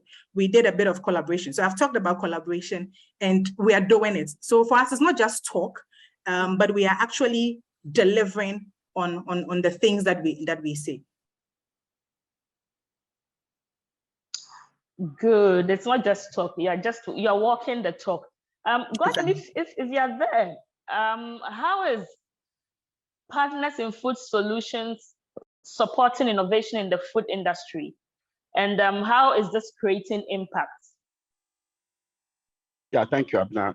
Thank you. So, Partners in Food Solutions is an independent nonprofit organization, and we work to strengthen the food security, improve nutrition, and also we work to increase economic development across Africa. How do we do this? By expanding and increasing the competitiveness of the food processing sector. So what we do is we link corporate volunteers from our consortium of world-class food companies with promising entrepreneurs. Now we are based in 12 different African countries. So right from the onset, our approach to even getting clients to work with is rooted in innovation. How do we do this? We say that we innovate for the greater good, where we actually start to strive to build smart solutions with our clients. We impact our clients by supporting them technically. I think there is a gap when it comes to food processing. There is a gap between the technical aspects of processing and the processing itself. So a business person who has cash, who has money, may want to go into food processing, but then food processing is not just a matter of putting food into a product container and selling it. It's more technical than just having a product on the shelf. And that is where we come in to provide the needed technical assistance to make sure that products being sent out there, first of all, are being made or are being produced in a sustainable manner, and also consumers are comfortable buying from such manufacturers. So we have been engaging our clients since about 15 years ago, and I must say that so far we have helped them to scale up from where we met them or where we picked them from, to be able to even reach on the international market with their products. So we can see a lot of impact in their growth. We can see a lot of impact in their expansion. So this is how we have been helping them. We have been supporting these clients of ours. Thank you. Thank you, Gordon. Mausi, what does the future hold for your sector? So at Upfield, we say the future is plant-based. Like I said, we've taken the step to lead this plant-based agenda by being an authority in this space. And we continue to stretch ourselves, researching, innovating, the best plant-based products that are good for you and also good for the planet. And we don't separate those ideologies. For us, It's not just about providing better food for people, but also making sure that the planet is also, we're giving back to the planet. In 2020, for instance, we commenced the construction of the Upfield Food Science Center in Netherlands, where we're working on innovating new plant-based foods, sustainable packaging materials, and all of that, for the future. And this, for us, is just one of the many examples where we demonstrate that, like I said, it's not just talk. We believe that our actions have a direct social impact. And so we put our words into action. We want to also be seen as a reliable partner to our customers, to our consumers, so that they can trust us and they can trust our products. I've talked about collaborations. If I come to you, if I go to CSIR, if I go to any organization today and we want to collaborate on certain projects to be able to deliver great value for our customers, for our consumers, you should be able to trust Upfield. You should be able to trust our products. And for us, that is key. And we want everybody to really come on board about this journey with us, because we are committed to it. So if you ask me what the future looks like, I'll tell you the future is really bright and it's beautiful. Thank you, Mausi and Gordon. Let me engage Carly and Shubita now. Shubita, how did the original idea of Legendary Food come about, and how does this contribute to the food sustainability agenda? Sure. Yeah. So Legendary Foods was really born out of a passion to come up with more alternative protein sources. So I believe, and many people do, that protein is one of the most important macronutrients, and we know that animal protein consumption is actually tied to better health outcomes, better financial outcomes, better productivity outcomes, particularly on the continent. But there's also major problems with the way that we produce animal protein. The current production systems of animal protein compromise our food availability and food sustainability for generations to come. And so we thought to ourselves, there has to be a better way to deliver all the benefits of meat while still doing it in a way that is very sustainable, and also very cost effective, making it accessible. And so that led us to explore the potential of insect agriculture. So are there proteins that we can make from desired insect sources that can also be mass market products, that can also be widely accessible? And so that's what led us to palm larvae for the West and Central African market.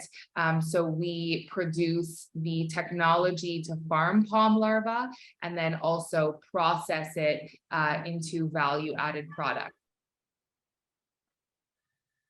Oh, wow. So how do consumers react to that product, since it's not a usual product? Sure. So we look at the market in two ways. So there is the captive market for palm larvae, people who are already consuming it. They already want it. It's something that their family has been eating for a long time. And there is a reaction of delight and excitement to be able to have access to this all year round, to be able to have access to it in the city, and also at a better price point. They're also comforted by the idea that it's made in food safe conditions as well. But then the second way in which we approach the market is actually to fortify existing popular foods with palm larvae. So we've developed a shito product where we replace the traditional herring powder, fish powder with palm larva powder, ajojono powder. And we see that people are very excited to have it. Shito prices have increased a lot, and that's because herring prices are imported. So there's a lot of Forex exposure. With our product, we haven't had to increase prices because it's a local product. All of our inputs are also local as well. So people are quite excited to have it at an accessible price point, but then also to have access to this additional nutritional benefit. One of the amazing things about palm larvae is that you actually get more zinc than beef gram per gram. And we all, after COVID, we all know the importance of zinc for our immune systems.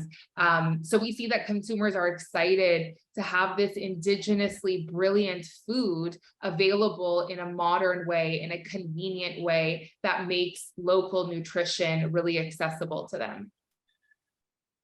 Interesting. I would love to take the shuttle. Where can we get some to buy? Is it available in Ghana? Yes, it is available in Ghana. So it's available in shops, particularly on like Spintex Road. We have quite a bit of a distribution footprint there. And we also sell fresh larvae in Kaswa Market, Dome Market. Oh, wow. Yeah. Thank you very much. Now, Kali, can you tell us about Ground Up Ghana and how your solution is addressing sustainability? Yes, thank you. Well, I was so happy that Prince Moses and Joseph and Gordon and others have really outlined the problem that our solution is addressing. So we're, and the war has also highlighted this, right? Where the wheat prices are increasing and everything. The world relies on just 3 crops for most of the calorie consumption. So that's rice, maize, and wheat. So here we started to look at what all the different amazing crops that are in Ghana and how can we create demand so that farmers are able to grow those crops instead of growing maize where the yields are decreasing. And these local crops like bambara beans, millet, sorghum, they're really amazing. They're drought resistant. They don't need all those inputs.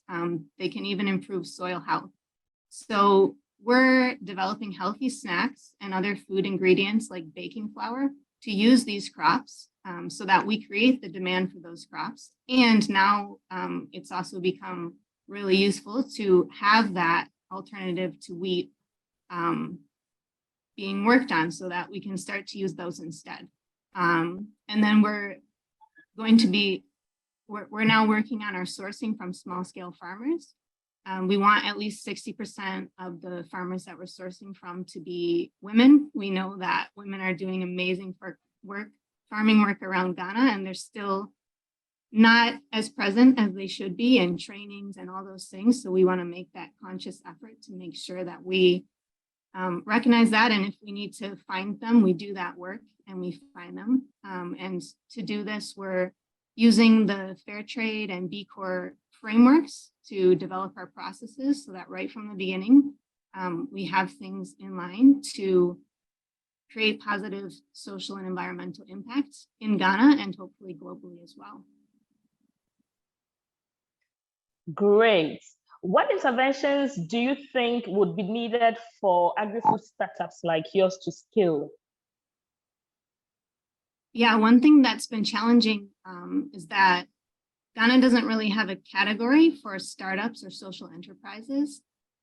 You can just register as an NGO or a company, but we're really a social enterprise and we have really different goals and mission than multinationals. And we also have a lot less resources and things. So when we're registered as a company and maybe the government agencies see, oh, now we're a multinational coming in, it's very challenging to just get started and get the pieces in place so that we will be able to scale. So some sort of governmental recognition of a social enterprise category, organizations that are working to address the SDGs and then work together in partnership with communities would be awesome. Oh, great. And how do you think that can happen? How do you think that intervention can happen? Do you think it's a policy issue or it's something else? Yeah, a policy issue. And I think that there's a lot of examples around the world of countries that have created a special category in that around that. So I think that a lot of the frameworks are already there and it would just be a means of getting that put into the Ghana context as well. Definitely. I think Ghana would have to learn that and then create a category, just as you're saying. But Shobita, what does the future for sustainable foods look like? Yeah, so I think something that is key in the future of sustainable foods is really the use of technology. And, you know, in food tech specifically, we see that the consumer is excited about having technology be used to produce food, but is not, there's still some resistance around technology being the food. And what I mean by that is, you know, I'm sure we've all heard about cellular proteins or fermentation proteins, or, you know, really processed foods. And, you know, I think that there's still a lot of resistance there, but I think in terms of using technology in the ways that many of my co-panelists have talked about, or in the ways that we do, which is to say, hey, let's come up with something that is more sustainable, uses a lot less resources, but can still provide wholesome, healthy, and nutritious ways to feed ourselves so that we can all live full lives, I think is certainly going to be key. And so I think a part of that is having a more interdisciplinary approach. So on our team, for example, we have different types of researchers, different types of engineers, different types of people to build a protein system that has not existed before. Great. Kali, what's the biggest challenge you see going forward? For now, it's some of that bureaucracy that I mentioned, and getting through that while staying true to our mission of also working together with rural communities and giving employment opportunities to young graduates who might not have all of the experience to get through some of the things, but at the same time, we want to be developing that experience with them and training them. I was excited that Gordon was talking about that PFS is also working on some of the sourcing from rural communities, because I think that's really important. And, you know, something that we've seen is sometimes those farmers, they don't have the international standards in place, of course. So they also need training.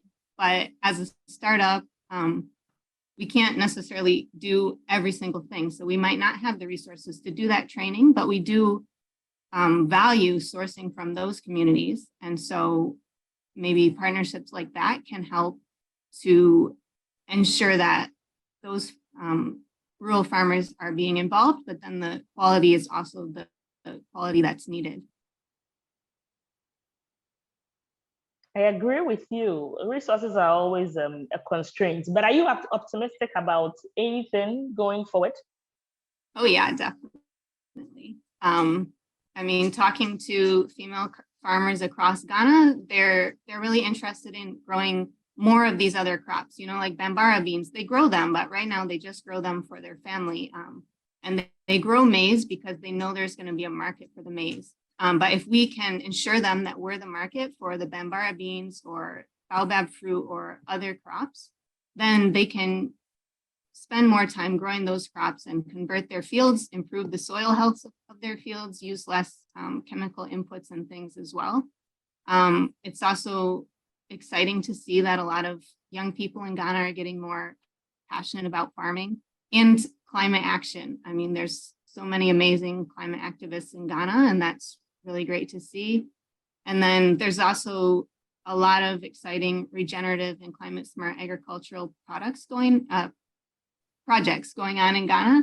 And some of them are supported by very experienced older agronomists who've seen that this is the way that we need to go now, and they're ready to give the support to train more farmers in that. So I think there's a lot of opportunity and it's exciting. Okay, and finally, I have to give a shout out to my products, my crops, because the crops that we're using, they just,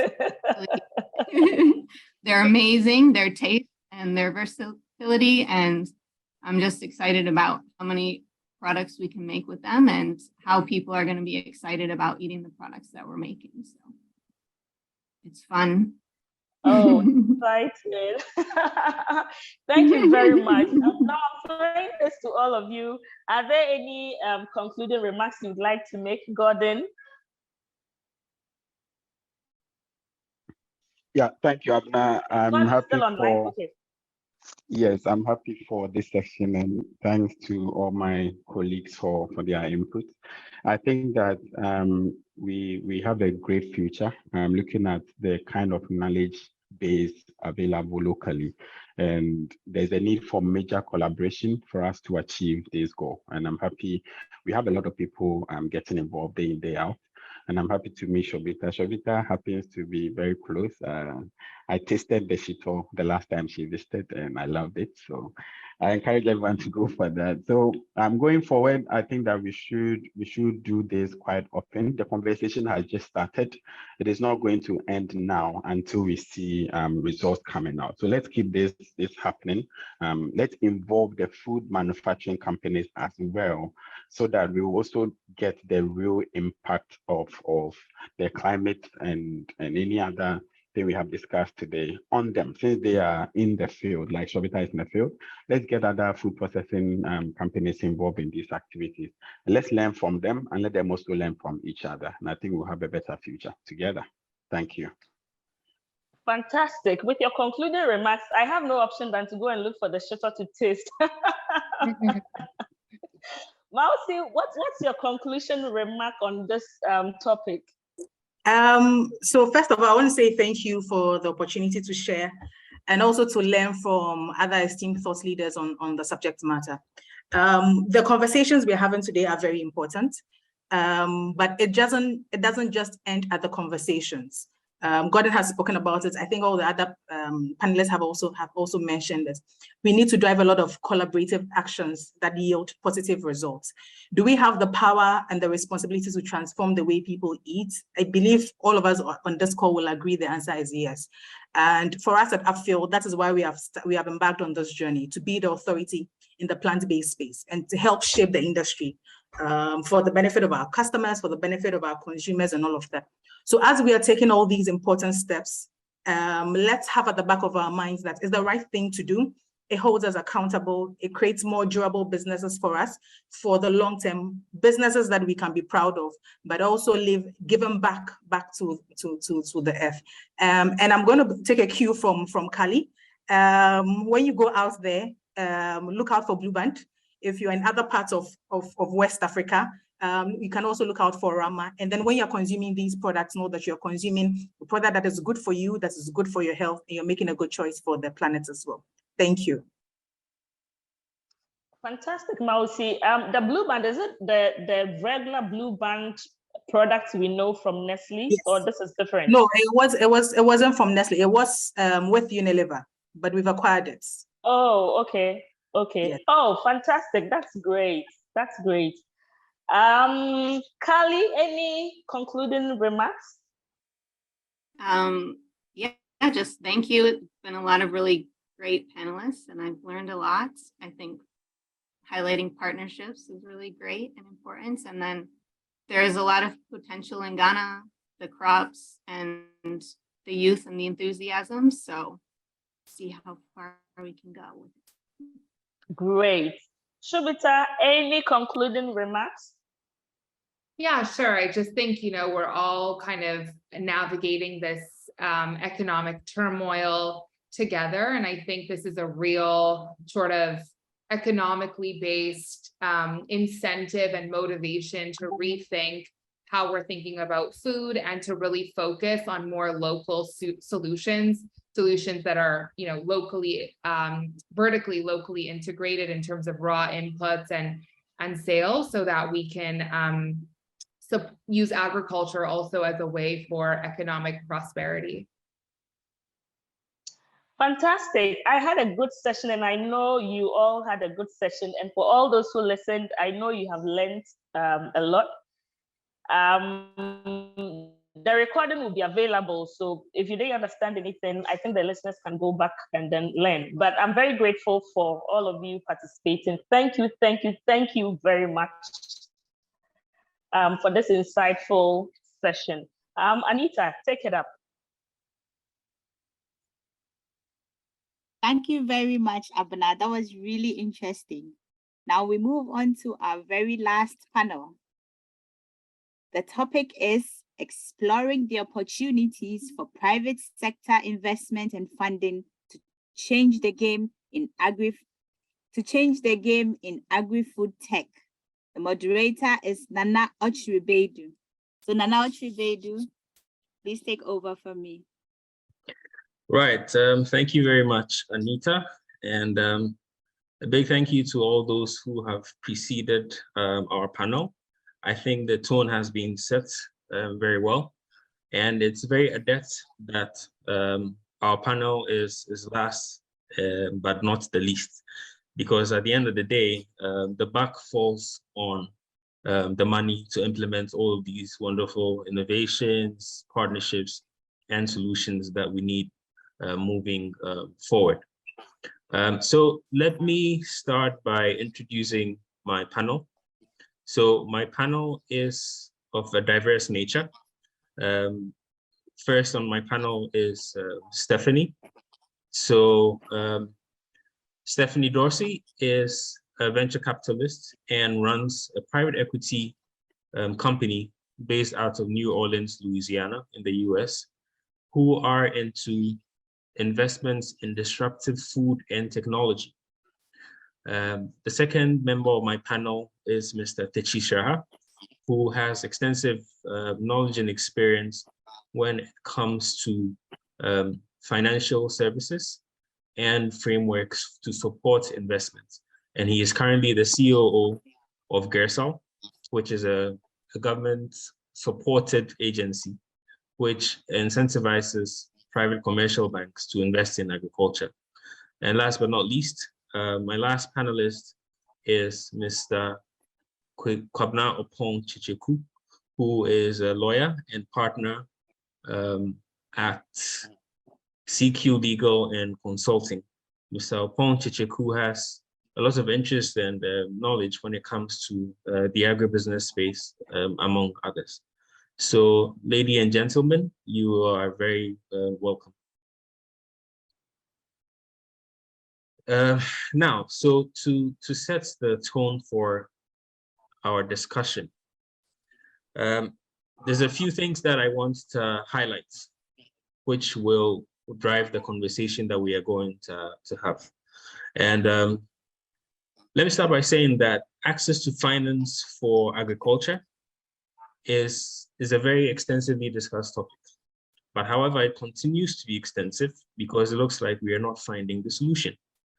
So bringing climate into the equation from the FAO, it is projected that yield losses from agriculture due to temperature increases of between 1.5 degrees and 4 degrees Celsius could cause up to 50% decrease in yields across sub-Saharan Africa. Agriculture could also lose 2.4% of GDP based on this, and food insecurity based on this might go to as high as 24% of the population if nothing is done about it. Now, I haven't painted this gloom image. It gets even more serious. Bank lending to agriculture continues to be low. So in Ghana, as of 2020, that was 4.5%. In Nigeria, 4.3%. In Cote d'Ivoire, 4.1%. In Kenya, 4%. And in Rwanda, 5.2% of banks' lending portfolios went to agriculture. Now, this will have to be significantly improved if we are to drive the kind of changes that are required to move our agriculture to a climate smart one and to a more productive one. And this will also lead to investments, or this will also require investments in agricultural technology, because this is what will actually drive this movement forward, as it were.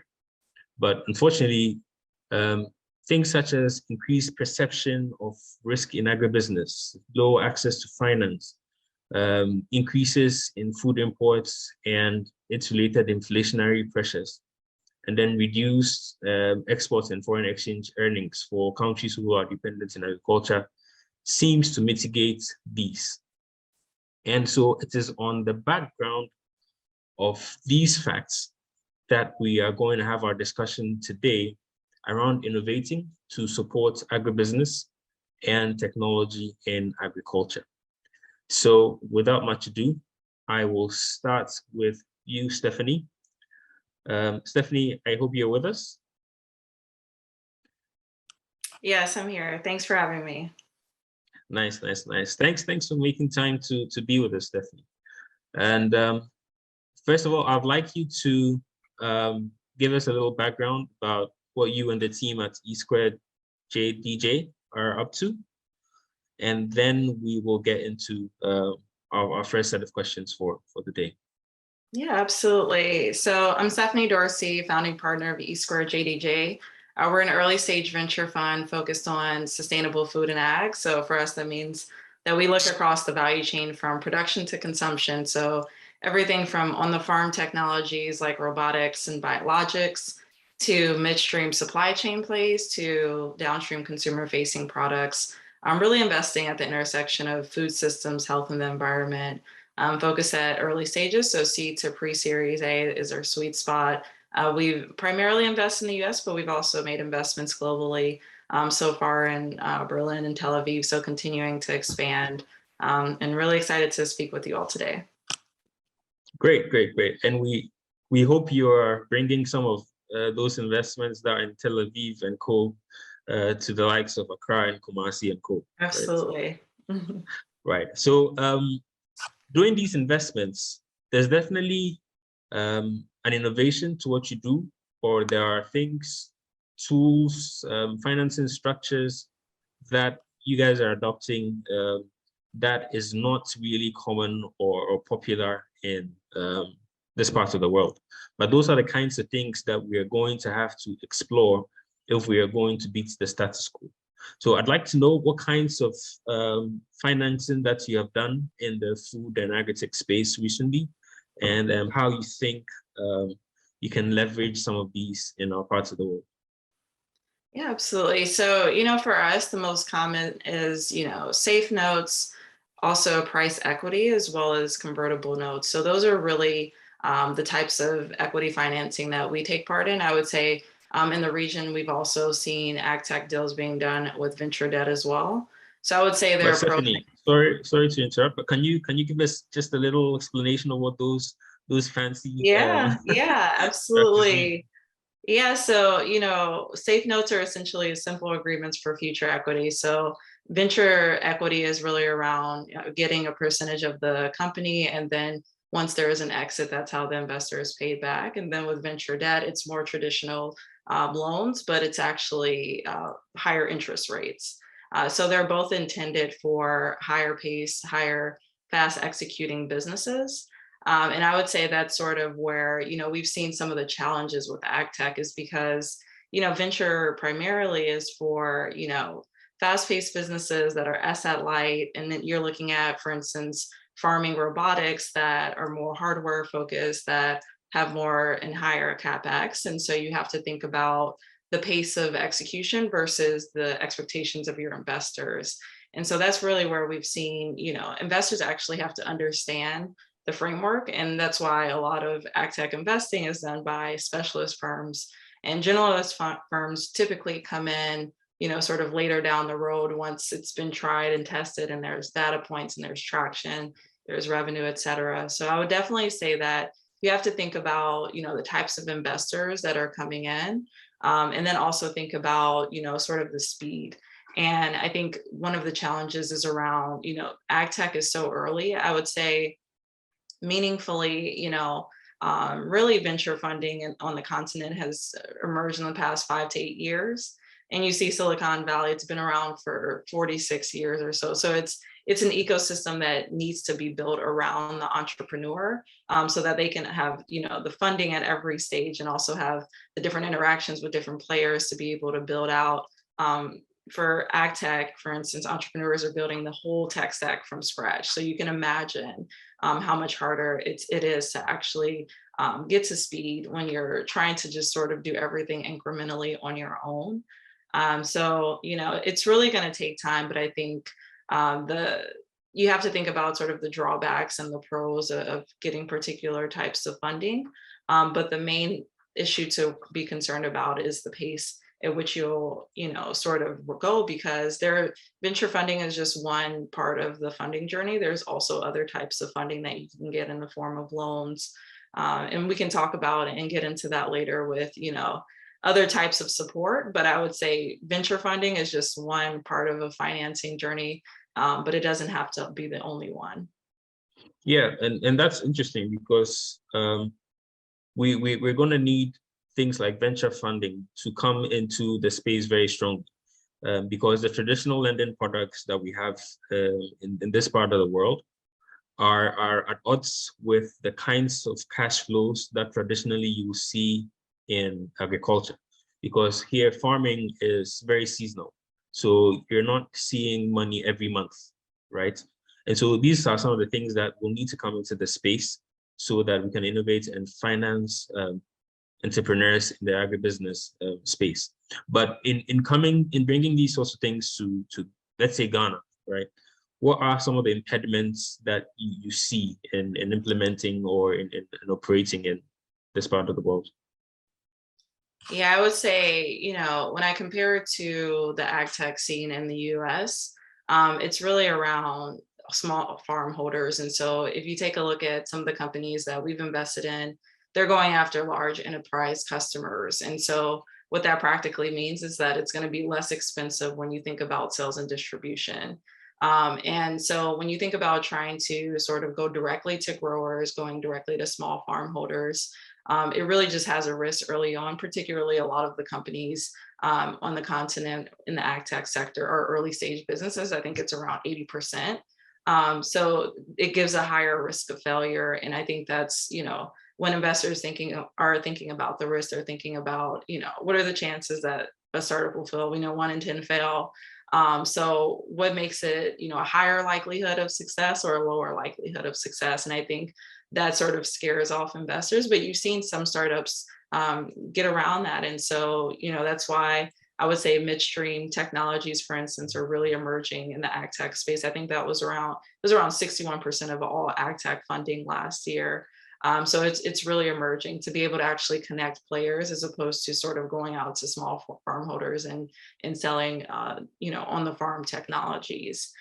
So I would say that is also one. And then, infrastructure challenges around having to build that tech stack from scratch. And so I think the issue is that you need those hard tech companies to build the infrastructure, like have that IoT company that's generating that data so that a SaaS company can come and leverage that data for their data solutions.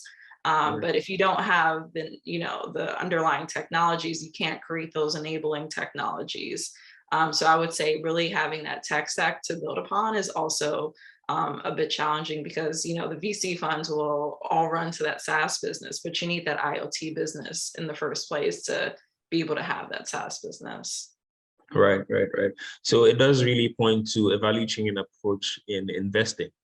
And again, trying to find a way to convince investors to come to this part of the world, right? So thank you very much, Stephanie.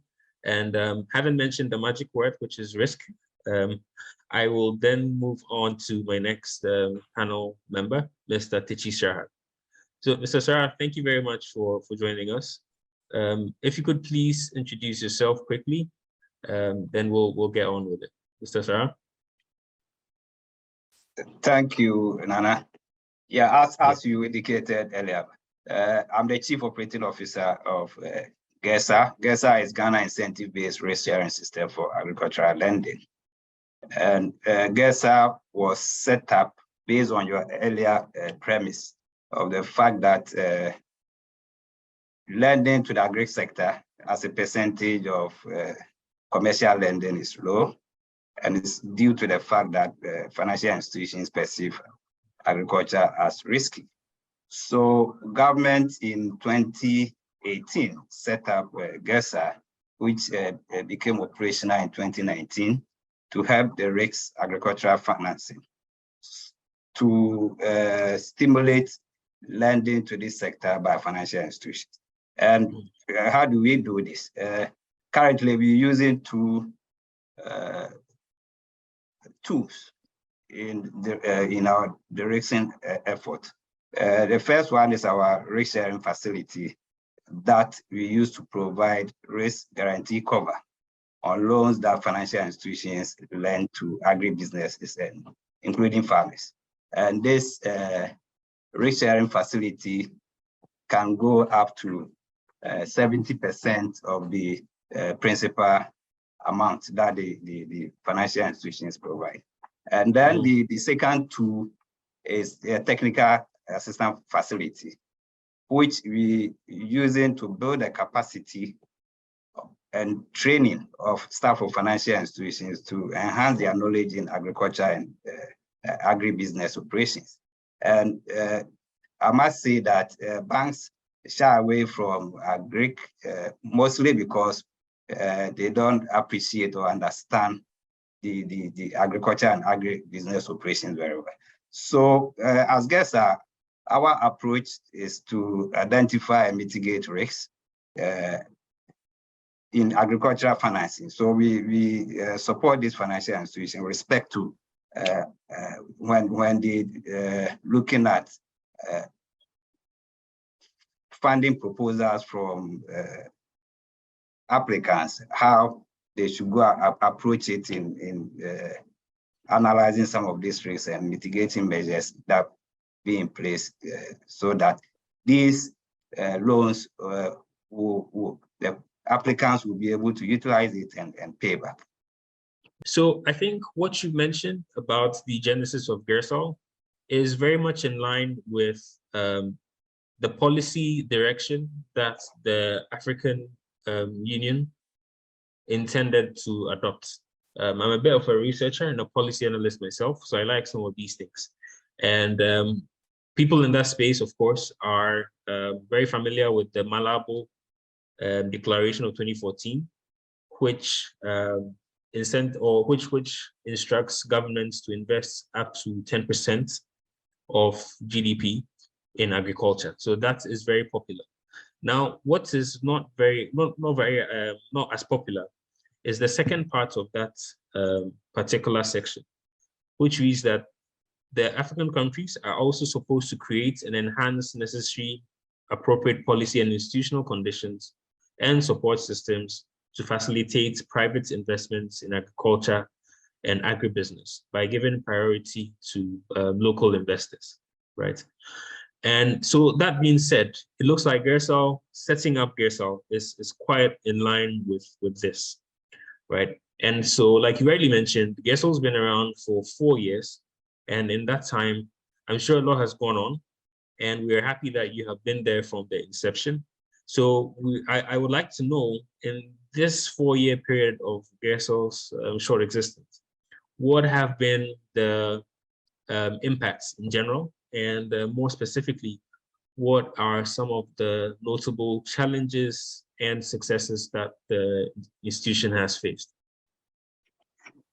Okay, so in terms of successes, actually we've been operating for the past 3 years.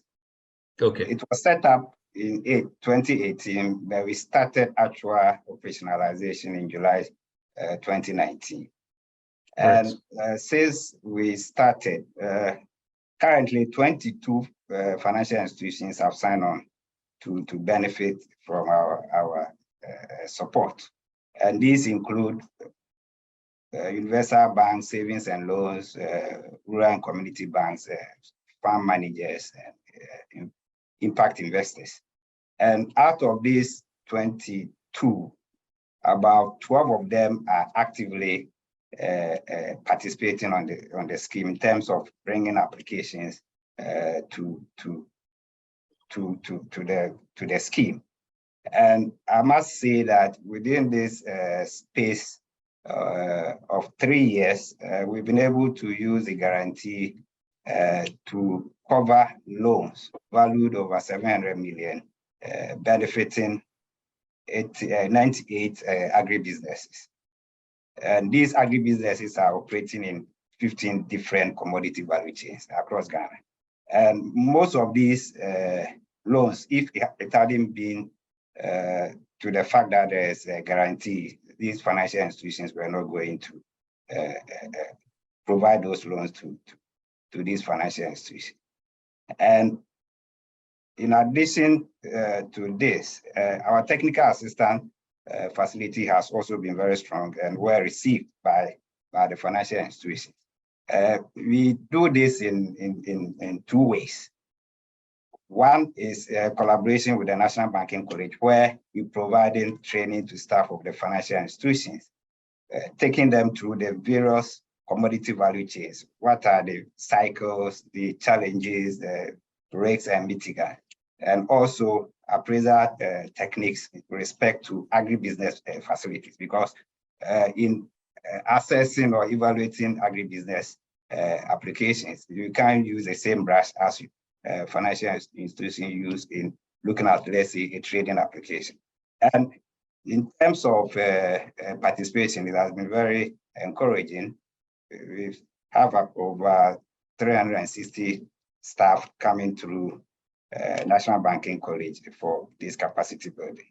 And on top of that, to enhance their knowledge and also access to information that will help in their credit assessment, we've developed an online portal that has all the information that they will require on 33 agricultural value chains, that when sitting at their office, let's say looking at a cashew or a maize application, and they need specific information, they can go to such portal for this information to help them in what they do. There are others, but I mean, in terms of time, I would just mention this. Right. But I mean, that's an interesting space, and I think that's what my next question then would be about. So, in terms of your experience so far with what Gersel has done, how do you think Gersel can innovate? So, sort of like a Gersel 2.0. What are some of the areas that you think moving forward, such policy tools like Gersel can adopt? Yeah, so currently our focus has been on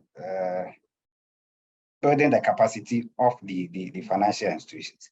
But from the work that we've done and the challenges that we've seen, I think our next step is to also see how we can reach out to the agribusiness to build their capacity to also be able to appreciate and understand the expectation of the banks from the agribusiness when they are sending applications, because we realize that some of the applications that comes, they are not able to articulate what they intend to do in terms of the loans that they're looking from the bank. For example, for a financial institution, whatever you're looking for, or whatever venture you planning to go into, market should be the starting point. And for some of these applications, you realize that even they are not able to articulate what the market size they are looking at, and even the sustainability of that market, and who the off-takers are, and their capacity to even take and pay them. And some of these are very important.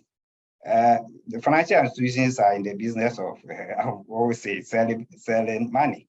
So the money that they're giving to you, you should be able to show to them that you use the money to generate the necessary funds to be able to pay back. For example, if you are going to take money, let's say, to cultivate maize, and you are not able to articulate that I'm going to use this particular variety, which with all the practices, I'll be able to generate this output and get this revenue to pay me, then it becomes very difficult.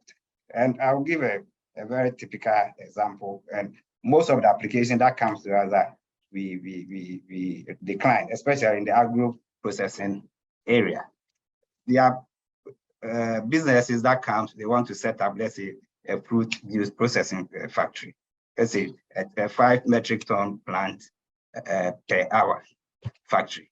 But you realize that they've not think through how they're going to generate the raw material to feed this factory so that it will run continuously to generate money. So when you question them on how to generate raw material, you see that there's gap. So we think that side need to be strengthened in our future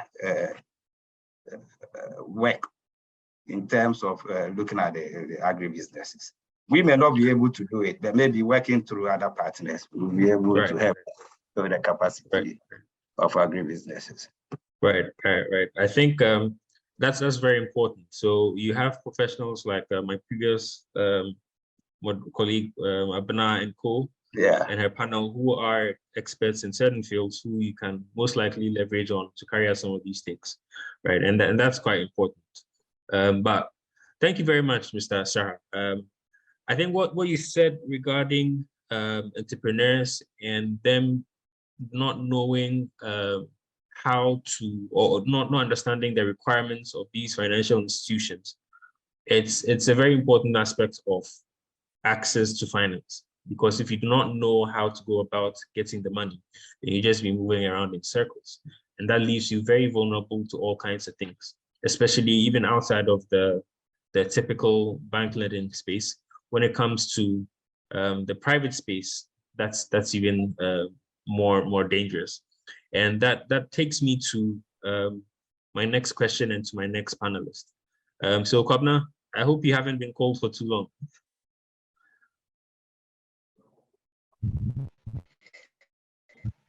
Hi. Yeah. Yes, Kobna. So yeah, your line is breaking a little, but I think you're good now. Okay. Great. So Kobna, nice to have you on. Please quickly, if you could say a few words about yourself and CQ Legal, then we'll take it from there.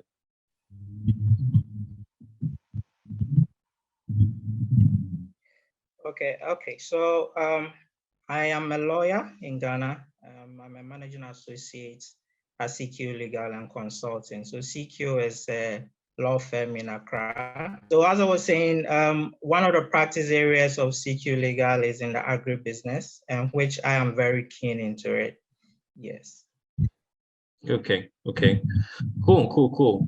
So that's good to hear, because one of the things that I've done some investment advisory myself, and one of the things that come up is a lot of the time entrepreneurs are very lost, right? They do not know how to navigate the fundraising space, especially in terms of what the rules are, what the regulations are. And so they are very vulnerable to predatory investments, and they leave themselves open to sort of deals which take their companies away from them, and things like that. And then in the tech space, right, we have all of these young people innovating, bringing up exciting AgTech innovations. But of course, there is very important need to ensure that their intellectual property is protected, right? So in your experience, what are some of the structures in place to protect agripreneurs, first of all, from predatory investors and investment agreements? And then secondly, on the IP side, to protect AgTech entrepreneurs? All right, that's a very good and important question. You know, agribusiness now is an area which has a lot of opportunities. But what I've realized is startups and entrepreneurs sometimes enter into informal dealings, which sometimes let them be exploited by that. Agripreneurs or entrepreneurs in the agribusiness space try to formalize their business relationships by entering into formal, valid, and enforceable contracts, which should be assisted by lawyers, as I'll say. So I would like to look at some of the terms that any entrepreneur should be very, take note before they enter into any agreements with the investors. First of all, capacity. So if I say capacity, if an investor, for example, says he is representing a company, you have to find out if the company is representing, he has authorization. For all you know, he's doing it for his own selfish gains. So you need to probe to get some evidence to know that whoever you're entering into is the right person to enter into the contract with. And also you have to be careful for every contract, there should be a commencement date and an ending date. There's no contract that should be in perpetuity. So if you're negotiating, you should be clear on that. The next thing I will touch on is consideration. I think Stephanie mentioned as a venture capitalist, when they give out money, is either debt or equity. If you're an entrepreneur, you should be clear what you are giving back for that money. Are they giving it to you as a loan? Is there any arrangement to pay interest? Are they giving it to you to take shares from your company? So you should be clear about all these things. And also termination clause is very important. You should know that the agreed terms on how whatever agreement you have with the investor can be terminated. The next thing I will talk about is dispute resolution. Sometimes you might say, oh, nothing will happen, but you never know what will happen in the future. So it's very important that you have clear dispute resolution process if there's any disagreements. And then there's this part that people overlook, insurance. So if there's any damage or loss, you have to be clear who is going to cater for that. So you don't just go into an agreement, you take the money, maybe you are shipping some goods and the goods are destroyed on the way. Are you going to bear that cost? Are you going back to tell the investor that, oh, this is what happened? You have to be clear who is going to bear that cost. And also the obligations of each party should be well defined and you should know what you are doing. So for that space, I think a contract, a valid one, and knowing what you are entering into is very important. For the intellectual property bit, so we have ways of protecting. We have the patent, the trademark, and the copyright. When you come to Ghana, we have the laws that protect those intellectual property. We have the Copyright Act, the Trademarks Act, Patent Act.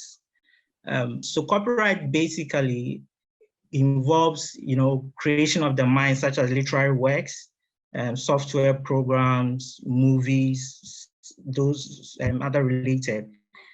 Patent is more of invention, which I think it will be very relevant to the AgriTech, because now a lot of people are doing inventions. It's important that you patent it. And a trademark, your name, your sign, your symbol that distinguishes your business from others. And it is important to register that so that nobody can infringe on your rights, because you've put in your work, you need to earn from it. And for Ghana, you can register it at the Registrar General's Department, all these intellectual property, So Kwabena, I think that's actually the issue. So a lot of us know that there are laws like that, right? We know you can do it, but the question really is, how do you do it, right? It's a bit of it looks gray and abstract, but to practicalize it, what are the steps? So I've invented, a climate smart technology that can be deployed on farms, right? What are the steps I need to go through to get that patented, right? Okay, so first of all, you go to so what you've created is an invention, so it will be under patent. So you go to the patent office. They will have to do a search and be sure that what you've done is a new thing that you have created, you have invented. So when that search is done, you have to put in an application to register it. So that the first phase is more of making sure that you are not taking someone's work as your own. So once you cross that stage, then you put in the application. For the duration, it depends. I can't give specific timelines, but the office will be the best people. Right. But I know for patent and trademark, it takes some time, but I can't give the exact timeline. But but once you go to the office, any assistance you need, they will help you. But if you find things complicated, as I was saying, you can get assistance of a lawyer to take you through the process. A lawyer who has a better understanding of intellectual property to take you through the process. Yeah. And so you see, if we are not confident of ourselves that we can afford a lawyer, are there any free resources that entrepreneurs can access to get education around maneuvering the space? Not just in terms of patents and those things, but generally in regards to getting investments and things like that. Can you point us to? First of all, yes, I'll point you to some place, but I'll give my personal experience. Even though I'm a lawyer, I attended a training program by GIZ. It's a German international organization. They did a training program on cashew value chain process. And I learned a lot from that. I attended the training program for 2 months and it was free. So those are some of the things I got to know more about this business, how the processes from production to manufacturing to exporting and all that. It was interesting for me. Now, coming to the institutions, I know of Ministry of Food and Agriculture. They have an intervention they've developed, that's the Ghana Commercial Agriculture Project. And this is to help increase private investment into the sector. So I think we can explore that option and find out how we can get something from there. We also have the Ghana Investment Promotion Center, which we all know. They are more into investments and all that. And I know they have certain packages for startups and entrepreneurs. If you go there, you can. And one other thing I would like to touch on is the Ghana free zones. I don't know if you know about the Ghana free zones. So the Ghana free zones, yes, I do. Yeah, certain areas demarcated as free zones under the Free Zones Authority. And if you operate in those areas, you get some tax and duty reductions and exemptions. So I would suggest that entrepreneurs can take advantage of some of these things that are available. Yeah. Right. Thank you very much. So Stephanie, I'll come back to you. So with all that's been said, if you could, I'd want you to give your closing remarks, but I want you to touch on this as well. So we've been able to create a context for you as a venture capitalist based out of the US. And I think it's very important that we get foreign investors into the country, especially into the agricultural space. So in your closing remarks, can you touch briefly on, in 2 minutes or 2-3 minutes, can you touch briefly on what you think are the next steps to get you guys investing in agriculture in Ghana? Yeah, I think it's really important for investors to really get an understanding of, market conditions, looking at the opportunities.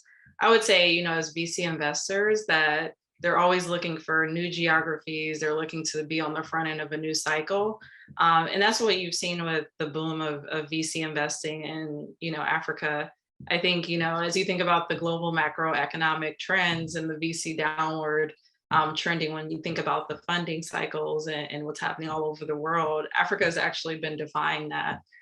So you've seen, especially in the first half of 2022, there were actually record-breaking levels of VC funding. Now it slowed down in Q3, but it's still a lot better than it was in 2021 and definitely prior to that. So I would say investors are excited about new opportunities. It's really just about education. And then it's about the ecosystem level support that I talked about before. And then I would also add, it's about government and government support. And you see it in every country, Europe, US, Israel, Japan, that there are a lot of incentives and infrastructures that are in place to really get startups off the ground and running. And cash is the #1 concern. So you have, grant programs that are provided. You have also loans that are either, low rates or no rates, or you have collateral-free loans. It's really important. And then also thinking about direct equity financing from the government that occurs, or indirect financing incubators or accelerators or early stage funds. Sometimes they do a one-to-one matching, or they'll invest in the fund that will have a particular mandate to invest in various regions. And I think that's really critical because, you know, that early stage risk is real. And I think a lot of investors really don't understand sort of the framework, but once they have some element of de-risking, then it provides a little bit more comfort. And once a startup can actually show traction and getting those data points to be able to show that they actually are executing on their ideas, I think that's when investors really get excited and other folks can come around the table as well. It's really a domino effect. So I would say all of those pieces are critical to cracking the code here. Right. Thank you very much, Stephanie. So Mr. Sarha, I'll come to you. Stephanie says that they require lots of supports in the form of cash directly or indirectly into the ecosystem. In your closing remarks, can you please comment on this briefly, or give us your closing remarks? 2-3 minutes. Okay, so I would like to assure Stephanie and maybe our agribusiness practitioners here that in terms of government support, there have been a number of initiatives currently in place to help increase lending to the agri sector. KESA is one. There is also the Development Bank of Ghana, which started operations this year, and a sizable percentage of their funding is going into agriculture, and they come at, with a very competitive interest rate to the agribusiness. It's a wholesale bank that, as an agribusiness, you benefit through your bank. So there is assurance that you can, through Development Bank, you can get rates that are far cheaper than what normally the banks will loan to you. So the outlook is exciting for agribusiness. Mr. Teshishara, thank you very much. Thank you very much for your time. Kobna, in 2 or 3 minutes, your closing remarks, but briefly also touch on what Stephanie mentioned, as in providing support to, or some sort of protection to investors to come in, but at the same time too, when they do come in, providing support and protection to local entrepreneurs.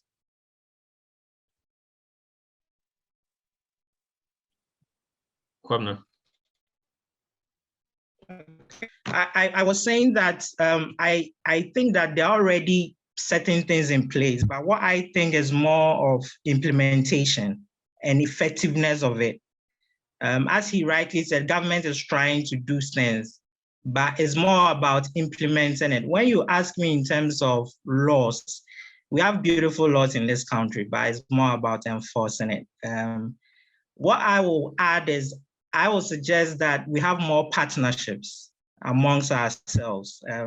I'm saying this because, so I've attended an AgriTech program that was organized by the Israeli mission, and they have technologies they want to bring into the country, but our entrepreneurs in the agribusiness space don't have the capacity.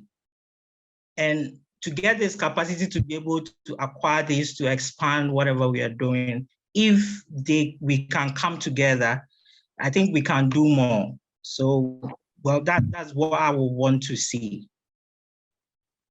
Right. So thank you very much, Kobna. And again, a very big thank you to all of our panelists. I think to conclude, my key takeaways are that there are exciting and innovative financing tools out there which are hitherto unexplored in this part of the world. And we should, as practitioners of agribusiness, as financial institutions, as government, we should look at exploring some of those tools in this part of the world. And to enable us to do that, there has to be some sort of regulatory framework that supports or gives incentives to people to bring that sort of financing into the country. And we already do have a base to build on, because institutions such as Gersal have already had some experience and success in providing that kind of thing. And whilst this is ongoing, there are resources which entrepreneurs can access. The GIPC, other regulatory bodies which provide patents, licenses, etc., to protect intellectual property and to also protect our interests when it comes to entering into agreements. And so I'm happy that we have been able to generate this discourse, and I hope that we will continue the discussion until we crack the code in terms of access to finance for agriculture. So thank you to my panel and thank you to our audience. I will get out. I'm going back to you, Anita.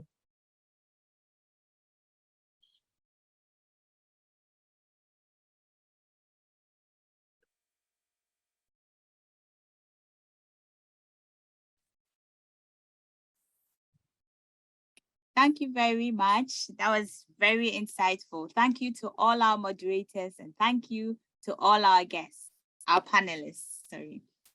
We go on now to Prince Moses to give us the closing remarks.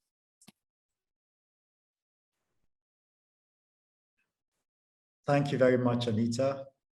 And thank you all for staying with us. So focusing on the topic, unlocking investments in the agri-food tech for climate impact and resilience. Future of Food AgTech Summit 2022 has brought you insightful and impactful views from some of the leading and influential minds and doers in the agri space from Ghana and from around the world. With its focus on the agri-food tech sector, Future of Food and AgTech Summit 2022 has been working to encourage innovation, drive partnerships, exchange best practices and attract investments. And I hope that some of the amazing success stories and business models will do you all a world of good. And quite aside from the triple win of climate smart agriculture in the areas of increased productivity, enhanced resilience, reduced emissions, some powerful keywords also emerged. I noted sustainability, productivity, mitigation, adaptation, innovation, technology, financing, partnerships, collaboration, farming practices, and nutrition, among others. I would like to say a huge thank you to our speakers, Eileen Bader, Country Business Head at John Deere, Kwabena Amoateng Frimpong, Regional Director at Africa at Ignitia, Costas Hetzos, CEO at KZO Africa Sea Farms, Surajit Sinha, Director at Farm CEO, Chef Elijah Addo, Founder Food for All Africa, Dr. Patricia Amankwa Yeboah, Senior Research Scientist, CSIR Crops Research Institute, Gordon Ochre, Country Program Manager at Partners in Food Solutions, Subita So, Founder and CEO at Legendary Foods, Mausi Ama Mawenyifia, Marketing and Channel Development Manager, Anglophone West Africa, Upfield, and we've got Carly Edwards, Founder Group App Ghana, Kwabena Opong Checheku, Managing Associate, CQ Legal Consulting, Techi Sraha, Chief Operating Officer, Gersal Limited, Stephanie Dorsey, Founding Partner at JDJVC. I'm sorry about that. And for your moderators, I did moderate the first session. My name is Prince Moses Oforiata, General Manager at Asase Broadcasting Company. You heard Joseph Opoku Gapo, journalist at Multimedia Group, Abina Mamle Abedi, Managing Partner, Sustainable Agrotech, Nana Oche Beidu, Agribusiness Investment Consultant, and shouts out to the team who put all this together, Evelyn Kanyoke, Frank Edu Asari, Anita Vumega, Emmanuel Peter Amexo. And a very, very big thank you to the person who put all this together. His name is William Adum Amala. He's marketing consultant and CEO of Evoke Africa Group, a group of marketing and media agencies that partner with their clients to build future-proof brands.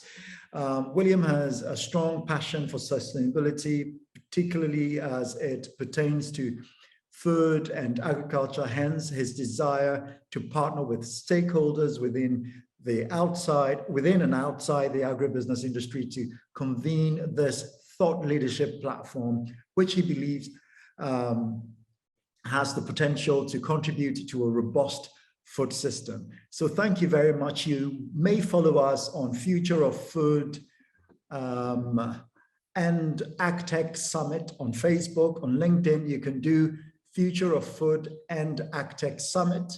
You can also follow us on or visit our website on events.industrytodayafrica.com.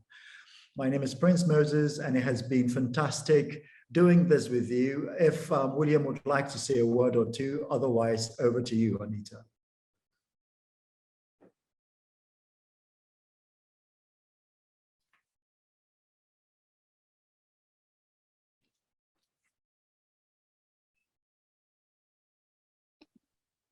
Thank you all for making the time. We are really grateful for your presence.